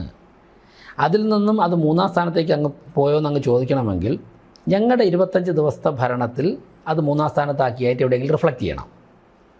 ഇത്രയും ദിവസത്തിൽ ഏത് ആക്ടിവിറ്റിയിൽ, അല്ലെങ്കിൽ മേയറുടെയോ ഞങ്ങളുടെ കൗൺസിലർമാരുടെ ഏത് സംസാരത്തിലാണ് അത് 3-ാം സ്ഥാനത്ത് പോയാൽ അങ്ങ് ഫീൽ ചെയ്തത്? ഈ ഒരു പാർട്ടി പ്രൊജക്ട് ചെയ്യുന്ന രീതിയിലെ കാര്യങ്ങളെ പറ്റിയിട്ടാണ്. അല്ല, പാർട്ടി പ്രൊജക്ട് ചെയ്യുന്ന രീതിയിൽ ഞാൻ മറുപടി പറയാം. ഇപ്പോൾ കോർപ്പറേഷൻ്റെ ഭരണവുമായിട്ട് ബന്ധപ്പെട്ടുള്ള കാര്യങ്ങളാണ് ഞാൻ പറഞ്ഞത്. പാർട്ടി ഇപ്പോൾ കോർപ്പറേഷൻ്റെ ഭരണം ഞങ്ങൾക്ക് ലഭിച്ചു. അതിൻ്റെ പ്രാഥമികമായിട്ട് ഈ മുദ്രാവാക്യങ്ങൾ അടിസ്ഥാനമാക്കി മുന്നോട്ട് ഭരണം കൊണ്ടുപോകേണ്ട കോർപ്പറേഷൻ ഭരണസമിതിയുടെ ഉത്തരവാദിത്വമാണ്. BJP അതിന് ബാക്കപ്പ് ചെയ്യും. പിന്നെ BJPയുടെ സംസ്ഥാന ഘടകമെന്ന് പറയുമ്പോൾ ഒരു കോർപ്പറേഷനിൽ മാത്രം ഡിപ്പെൻഡ് ചെയ്യുന്ന ഘടകമല്ല. 6 കോർപ്പറേഷനും 1000 പഞ്ചായത്തും 100 മുനിസിപ്പാലിറ്റി ഏകദേശം ജില്ലാ പഞ്ചായത്തുകളൊക്കെ ഉള്ളതിന് നേതൃത്വം കൊടുക്കുന്ന പ്രസ്ഥാനമാണ്. അത് തിരുവനന്തപുരത്ത് പറഞ്ഞ സ്ലോഗൻ ഇതാണ്. കെൻഡേർ കേരളയിൽ അസംബ്ലി ഇലക്ഷന് വേണ്ടി പറയുന്ന സ്ലോഗൻ വേറെ ആയിരിക്കും. തിരുവനന്തപുരത്ത് പറയുന്ന ഒരു മുദ്രാവാക്യം വെച്ചുകൊണ്ട് കേരള സംസ്ഥാന ഭരണത്തിന് വേണ്ടി ഫൈറ്റ് ചെയ്യാൻ പറ്റില്ല. കോഴിക്കോട് പറഞ്ഞ ഈ മുദ്രാവാക്യമല്ല. പക്ഷേ ലോക്കൽ ബോഡി ഇലക്ഷൻ കഴിഞ്ഞു, അടുത്ത ഇലക്ഷൻ ഫേസ് ചെയ്യുമ്പോൾ പാർട്ടിക്ക് അടുത്ത മുദ്രാവാക്യം. നമ്മൾ കോഴിക്കോട്ടത്തും എറണാകുളത്തും കേൾക്കാത്തതാണ് നമ്മൾ വികസന തിരുവനന്തപുരത്ത് മാത്രം നിൽക്കുന്നത്. പാർട്ടി സ്റ്റേറ്റ് കമ്മിറ്റി പറയുമ്പോഴേക്കും സ്വാഭാവികമായിട്ടും ആ ഒരു പെർസ്പെക്റ്റീവിലേ പറയാൻ സാധിക്കുള്ളൂ.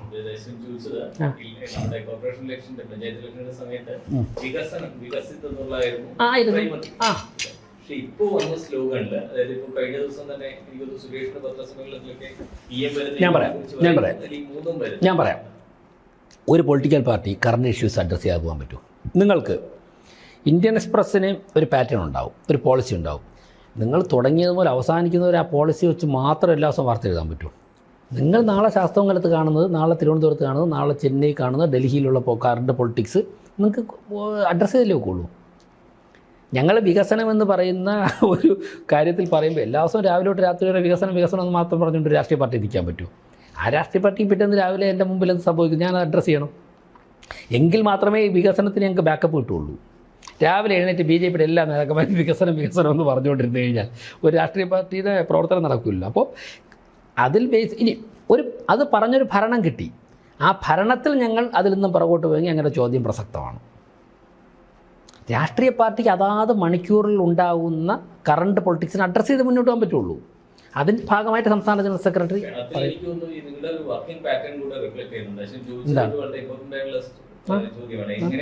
അത് മനസ്സിലാക്കിയിട്ട് തന്നെയാണ് ഇങ്ങനെ പറയുന്നത്. രാജീവ് ചന്ദ്രശേഖർ BJP സംസ്ഥാന പ്രസിഡന്റ് ആകുന്ന സമയത്ത് അദ്ദേഹം ഫോക്കസ് ചെയ്ത മുഴുവൻ വികസനം എന്നുള്ളൊരു അജണ്ടയാണ്. പക്ഷേ എനിക്ക് തോന്നുന്നു താങ്കൾ ഉൾപ്പെടെയുള്ള പാർട്ടിക്കകത്തെ പൊളിറ്റിക്സ് കണ്ടിന്യൂസ് ആയിട്ട് നോക്കിക്കൊണ്ടിരുന്ന കുറേ പേര് വികസനം മാത്രം പോരാ, നമ്മൾ കറണ്ട് ഇഷ്യൂസും നമ്മുടെ ഒരു കോർ ഏരിയാസും ഒക്കെ ഹൈലൈറ്റ് ചെയ്യണം എന്ന് ആഗ്രഹിച്ചിരുന്നു. സെക്കൻഡ് പാർട്ടിൽ വന്നപ്പോൾ ഇപ്പോൾ ഈ ഇലക്ഷന്റെ സമയം വന്നപ്പോൾ വികസനം മാത്രമല്ല, നമ്മുടെ BJPയുടേതായ ഒരു ഐഡിയോളജി, പിന്നെ ഈ കമ്മ്യൂണൽ ഫോഴ്സസിനെതിരെയുള്ള ഒരു ക്യാമ്പയിൻ, ഫെയ്ത്ത് പ്രൊട്ടക്ഷൻ, ഇങ്ങനെ പല പല സാധനങ്ങൾ വരുന്നുണ്ട്. അതാണ് BJPയുടെ ഒരു ഷിഫ്റ്റും കൂടെയാണ്. രാജീവ് ചന്ദ്രശേഖർജി വികസിത കേരളം, വികസിത തിരുവനന്തപുരം എന്നുള്ള സ്ലോഗൻ വെച്ച് ഒരു കളക്റ്റീവ് ഡിസ്കഷൻ്റെ ഭാഗമായിട്ടാണ്. അതിനുശേഷം അദ്ദേഹം ഉൾപ്പെടെ ഞങ്ങൾ ഒരുമിച്ചിരുന്ന് തന്നെയാണ് ഈ മുദ്രാവാക്യങ്ങളൊക്കെ ഡെവലപ്പ് ചെയ്തത്. അത് ചിലപ്പോൾ സംസ്ഥാന അധ്യക്ഷനായിരിക്കും അത് പറയുന്നത്, ചിലപ്പോൾ വക്താക്കളായിരിക്കും, ചിലപ്പോൾ സംസ്ഥാന ജനറൽ സെക്രട്ടറി ആയിരിക്കും എന്നുള്ളത് തന്നെയാണ്.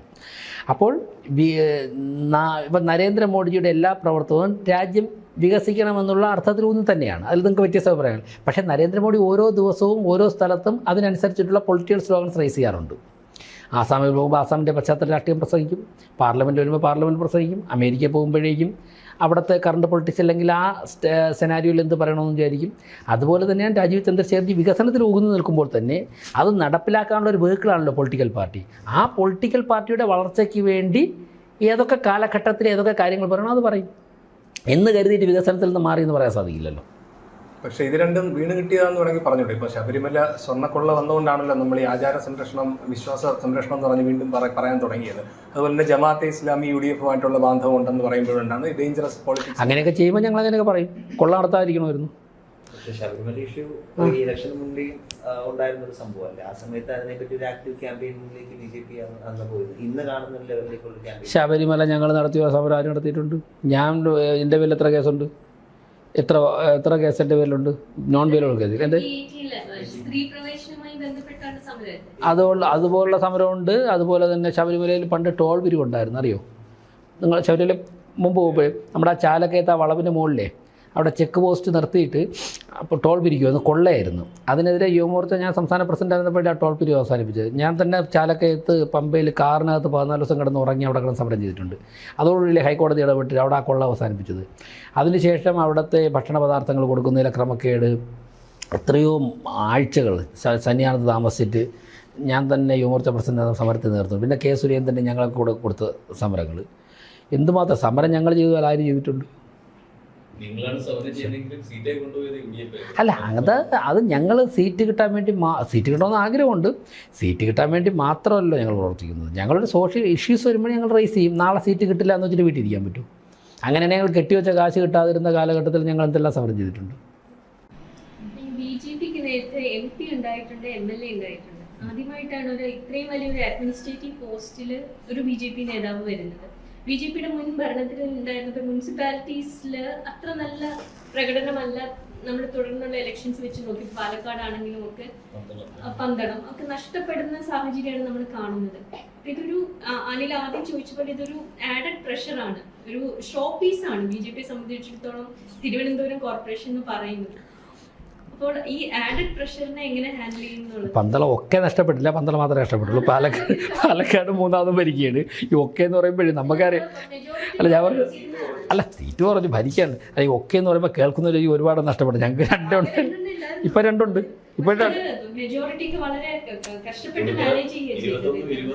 അല്ല, ഉമ്മൻചാണ്ടി 2 വെച്ച് ഭരിച്ചില്ലേ? ബഹുമാനപ്പെട്ട ഉമ്മൻചാണ്ടി സാറ്. അല്ല, നല്ലൊരു ഓപ്പർച്യൂണിറ്റിയാണ് ഈ ഭരണം. അല്ല, ഞാൻ താങ്കൾ പറയാം ഈ ആഡഡ് പ്രഷറായിരുന്നു പറഞ്ഞു. ഇപ്പോൾ എന്നെ കണ്ടു കഴിഞ്ഞാൽ അത്രയും വലിയ പ്രഷർ അനുഭവിച്ച് ഭരിക്കുന്നതായിട്ട് തോന്നുന്നുണ്ടോ? ഇല്ലല്ലോ, ഇല്ലല്ലോ.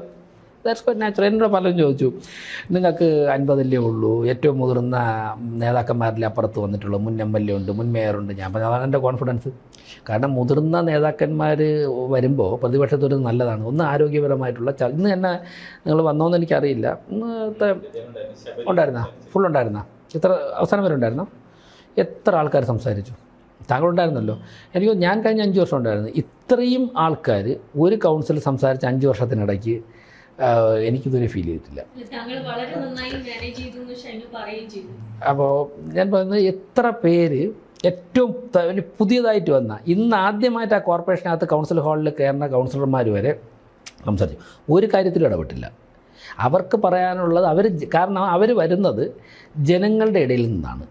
ജനങ്ങൾ അവരുടെ മുകളിൽ സ്നേഹപൂർവ്വം, വാത്സല്യപൂർവ്വം, ദേഷ്യത്തിൻ്റെ രൂപത്തിൽ, സമ്മർദ്ദത്തിൻ്റെ രൂപത്തിൽ പറയുന്ന കാര്യങ്ങളാണ് അവരിവിടെ വന്ന് പറയുന്നത്. അല്ലാതെ അവർ ആരും വീട്ടിൽ നിന്ന് രാവിലെ എഴുന്നേറ്റൊരു കാര്യം പറയാൻ വരുന്നവരല്ല. അപ്പോൾ സ്വാഭാവികമായിട്ടും അവർക്ക് പറയാൻ പറ്റുന്ന ആകെ ഒരു വേദി ഇവിടെയാണ്. കേൾക്കേണ്ട ആൾ മേയറാണ്. അപ്പോൾ സ്വാഭാവികമായിട്ടും ഞാനത് ഇരുന്ന് സമയം കൊടുത്ത് കേൾക്കണം, അതിനെ അഡ്രസ്സ് ചെയ്യണം, പരിഹരിക്കാൻ പറ്റുന്ന അഡ്രസ്സ്. താങ്കൾ ശ്രദ്ധിച്ചോന്നറിയില്ല, ആദ്യമായിട്ട് ഇഫക്റ്റീവായിട്ട് ഇടപെട്ട് പരിഹരിക്കാൻ പോകുന്നത് CPMൻ്റെ ഏറ്റവും വലിയ കേന്ദ്രത്തിലെ വാർഡിലെ കൗൺസിലർ പ്രശ്നമാണ്, കാട്ടായിക്കോണം. ഇന്ന് എല്ലാവരും സംസാരിച്ചു. ഒരു പ്രതിപക്ഷ നേതാവിൻ്റെയും സംസാരത്തിൽ മേയർ ഇടപെട്ടിട്ടില്ല. പരമാവധി അങ്ങനെ ഇടപെടുന്നുള്ള ഭരണപക്ഷത്തുള്ള ആർക്കും അമിതമായിട്ട് സമയം കൊടുക്കുകയോ പ്രതിപക്ഷത്തുള്ള ആരുടെയും സമയം തടസ്സപ്പെടുത്താൻ ഭരണപക്ഷത്തുള്ള ആൾക്കാരെ അനുവദിക്കുകയോ ചെയ്തിട്ടില്ല. പറ്റുന്ന കാര്യങ്ങൾക്ക് അപ്പോൾ തന്നെ ചില വാർഡുകളിൽ വാഹനമില്ലെന്ന് പറഞ്ഞാൽ സെക്രട്ടറിയായിട്ട് അവിടെ ഇരുന്ന് സംസാരിച്ചിട്ട് പുതിയ വാഹനം വരുന്നവരെ വാടകയ്ക്ക് വാഹനം, പൊളിറ്റിക്കലി ആൻസർ കൊടുക്കേണ്ട എല്ലായിടത്തും ആൻസർ കൊടുക്കുകയും ചെയ്തു. അപ്പോൾ ഈ രീതിയിൽ ഒരിടത്തും എനിക്ക് പ്രശ്നം, ആ കൗൺസിലിൽ ഇരുന്ന ഒരു സമയത്തും എനിക്കൊരു 10 മിനിറ്റ് പോലും പ്രശ്നം തോന്നിയിട്ടില്ല. സിറ്റിയുടെ ഒരു വികസനത്തിനായിട്ട് എന്താണ് ബ്ലൂ പ്രിന്റ് കോർപ്പറേഷൻ്റെ? അത് സിറ്റിയുടെ വികസനം എന്ന് പറയുമ്പോൾ ഞാനൊരു കാര്യം തോന്നുന്നത്, നമ്മൾ വികസനം എന്ന് പറയും, ഒരുപാട് ആവശ്യമുണ്ട്, അത് നടക്കേണ്ടതിനാണ്. പക്ഷേ അതിൽ ആദ്യം തുടങ്ങേണ്ടത് നമ്മുടെ അടിസ്ഥാന പ്രശ്നങ്ങൾ പരിഹരിക്കണം. അടിസ്ഥാന പ്രശ്നങ്ങൾ ഇപ്പോൾ ഉദാഹരണത്തിന് എന്നോട് ആമയിഴഞ്ചാത്തോട് പാർവതി പുത്തനാൾ ഇതിൻ്റെയൊക്കെ ബ്ലാക്ക് വാട്ടർ ഉണ്ടല്ലോ, ഇത് എത്രയും പെട്ടെന്ന് നിങ്ങൾക്ക് എന്താ ചെയ്യാൻ പറ്റുന്നത് എന്ന് ചോദിച്ചു. ഞാൻ അവരോട് അത് ചെയ്യാൻ എളുപ്പമാണ്. ആ തോടിൻ്റെയും ആറിൻ്റെയൊക്കെ പ്രശ്നം പരിഹരിക്കാനായിട്ട് എളുപ്പമാണ്. പക്ഷേ അത് പരിഹരിക്കുന്നതിന് മുൻപ് അതിലേക്ക് ഡ്രെയിനേജ്, സിവറേജ് വേസ്റ്റ്, ടോയ്ലറ്റ് മാലിന്യം തുറന്നു വിടുന്നത് നമ്മൾ അവസാനിപ്പിക്കണം. അവിടേക്ക് ഹോസ്പിറ്റലിൽ നിന്നും വീടുകളിൽ നിന്നുമുള്ള മലിനജലം ഒഴുകുന്ന അവസാനിപ്പിക്കണം. അതിന് ശേഷം അത് ക്ലീൻ ചെയ്തിട്ടേ കാര്യമുള്ളൂ. അങ്ങനെയാണെങ്കിൽ അത് തുടങ്ങേണ്ടത് ഒന്നുകിൽ ഈ ആൾക്കാർക്ക് നമ്മൾ ഡ്രെയിനേജ് കണക്ഷൻ കൊടുക്കണം, അല്ലെങ്കിൽ അവർക്ക് സെപ്റ്റിക് ടാങ്ക് ഇട്ടതിന് ശേഷം അതിനെ കൃത്യസമയത്ത് സക്ക് ചെയ്തെടുക്കൊണ്ടുള്ള ആവശ്യമുള്ള ട്രക്കുകൾ അവൈലബിൾ ആയിരിക്കണം. ചിലർക്ക് ഫീസ് അടയ്ക്കാൻ പറ്റില്ല, ട്രക്ക് വരണമെങ്കിൽ അവർക്ക് ഇത്ര രൂപ കൊടുക്കണം. ഒരു സെപ്റ്റിക് ടാങ്കിൻ്റെ മാലിന്യം മുഴുവനും കൊണ്ടുവന്നിട്ട് മുട്ടത്തറ STPയിൽ കൊണ്ടുപോകണമെങ്കിൽ ഇത്ര 1000 രൂപ അടയ്ക്കണം. ചില വീട്ടുകാർക്ക് അത് കാണില്ല. അതുകൊണ്ട് എന്ത് ചെയ്യും, ഇപ്പോൾ പതുക്കെ അത് നിറയുമ്പോഴേക്കും ആരെങ്കിലും വിളിച്ചിട്ട്, പ്ലംബറെ വിളിച്ചിട്ട് നേരെ തോട്ടിലോട്ട് തുറന്നു. ആദ്യം നമ്മൾ അതിന് ഓൾട്ടർനേറ്റീവ് കണ്ടുപിടിക്കണം.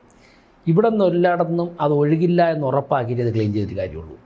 അതുപോലെ നമ്മൾ വികസനം വേണമെന്ന് പറയുമ്പോൾ ആദ്യം basic problems, first waste management, 2 stray dogs, 3 flood, പിന്നെ 4 ഡ്രിങ്കിങ് വാട്ടർ പ്രോബ്ലം. ഇതോടൊപ്പം തന്നെ നമ്മുടെ ഈ നടുക്കൂടെ ഒഴുകുന്ന നദികൾ ഒരു 4 ആൻമഴിഞ്ഞത്തോട്, പാർവതി പുത്തനാറ്, കിള്ളിയാറ്, കരമനയാറ്. അല്ലെങ്കിൽ കിള്ളിയാറും കരമനയാറും നമ്മുടെ കയ്യിൽ മാത്രമല്ല, കാരണം അത് 4 പഞ്ചായത്തും ഒരു മുനിസിപ്പാലിറ്റിയും കടന്നാണ് കിള്ളിയാറ് വരുന്നത്. പനവൂർ പഞ്ചായത്തിൽ നിന്ന് ആരംഭിച്ച് ആനാട് പഞ്ചായത്ത്, നെടുമങ്ങാട് മുനിസിപ്പാലിറ്റി, അരീക്കര പഞ്ചായത്ത്, കരോളം പഞ്ചായത്ത് കഴിഞ്ഞാണ് വഴയിൽ വെച്ചിട്ട് കോർപ്പറേഷൻ്റെ ബോർഡറിൽ കയറുന്നത്. എനിവേ അത് നമുക്ക് ആ രീതിയിൽ കൈകാര്യം ചെയ്യാം. ഇത് ഇത്രയും ഒപ്പം തന്നെ ഇത് പരിഹരിച്ചിട്ട് വികസനം ആരംഭിക്കാമെന്ന് വെച്ച് കാത്തിരിക്കാനും പറ്റില്ല. ഇത് പരിഹരിച്ച് തുടങ്ങുന്നതോടൊപ്പം തന്നെ സൈമൾട്ടേനിയസ്ലി നമ്മൾ ഡെവലപ്മെൻറ്റൽ ആക്ടിവിറ്റീസ് സ്റ്റാർട്ട് ചെയ്യണം. ഇതാണ് വികസനത്തെക്കുറിച്ചുള്ള പറയാനുള്ളത്. നല്ലൊരു പ്ലാനാണ്. പ്രത്യേകിച്ച് ഈ ഒരു ലൈനായിട്ട് ആദ്യം വേസ്റ്റ് മാനേജ്മെന്റ്, പിന്നെ സ്ട്രേ ഡോഗ്. വേസ്റ്റ് മാനേജ്മെന്റിൽ ഐഡന്റിഫൈ ചെയ്തു, സ്ട്രേ ഡോഗിൽ ഐഡന്റിഫൈ ചെയ്തു, അടുത്ത ഇഷ്യൂ. ഇതിനോടൊപ്പം തന്നെ വികസനം ഉണ്ടെന്ന് പറയും. തീർച്ചയായും വികസനത്തിൽ എന്താണ്? വികസനത്തിൽ നമ്മൾ വളരെ ഞാൻ എപ്പോഴും നമ്മൾ പറയുന്നത് ഒരു 25 അല്ലെങ്കിൽ 50 വർഷം മിനിമം മുന്നിൽ കണ്ടുകൊണ്ടുള്ള പദ്ധതികളെ ആവിഷ്കരിക്കാവുള്ളൂ. ഇപ്പം ഞാനിരിക്കുന്ന ഒരു വർഷം ചീത്തപ്പേരേക്കാതെ എന്തെങ്കിലുമൊക്കെ ചെയ്തു എന്ന് കരുതി പോകണം, 5 വർഷം പോകണം എന്നുള്ളതിലുപരി ഏറ്റവും ചുരുങ്ങിയ ഒരു 25 വർഷം മുന്നിൽ കണ്ടുകൊണ്ടുള്ള ഒരു പദ്ധതികളാണ് മാത്രം നമ്മൾ ചെയ്യേണ്ടത്. അത് ആദ്യമായിട്ട് ചെയ്യാൻ പറ്റുന്നത് നമ്മുടെ മനസ്സിലുള്ള 4 കാര്യങ്ങൾ. അത് എത്രത്തോളം പ്രാവർത്തികമാക്കാൻ പറ്റുമെന്നുള്ളത് ഇനിയും ചിന്തിക്കേണ്ടതായിരുന്നു. നമ്മുടെ എംപ്ലോയ്മെൻറ്റ് ജനറേഷനും ഇൻകം വർദ്ധിപ്പിക്കുക, ഈ 2 കാര്യങ്ങൾ ചെയ്യണം. അതിന് ഞങ്ങൾ ഇലക്ഷൻ സമയത്ത് പറഞ്ഞ 4 കാര്യങ്ങൾ തന്നെയാണ് ഇപ്പോഴും നമുക്ക് ഏറ്റവും എളുപ്പമായിട്ട് ചെയ്യാൻ പറ്റുന്നത്.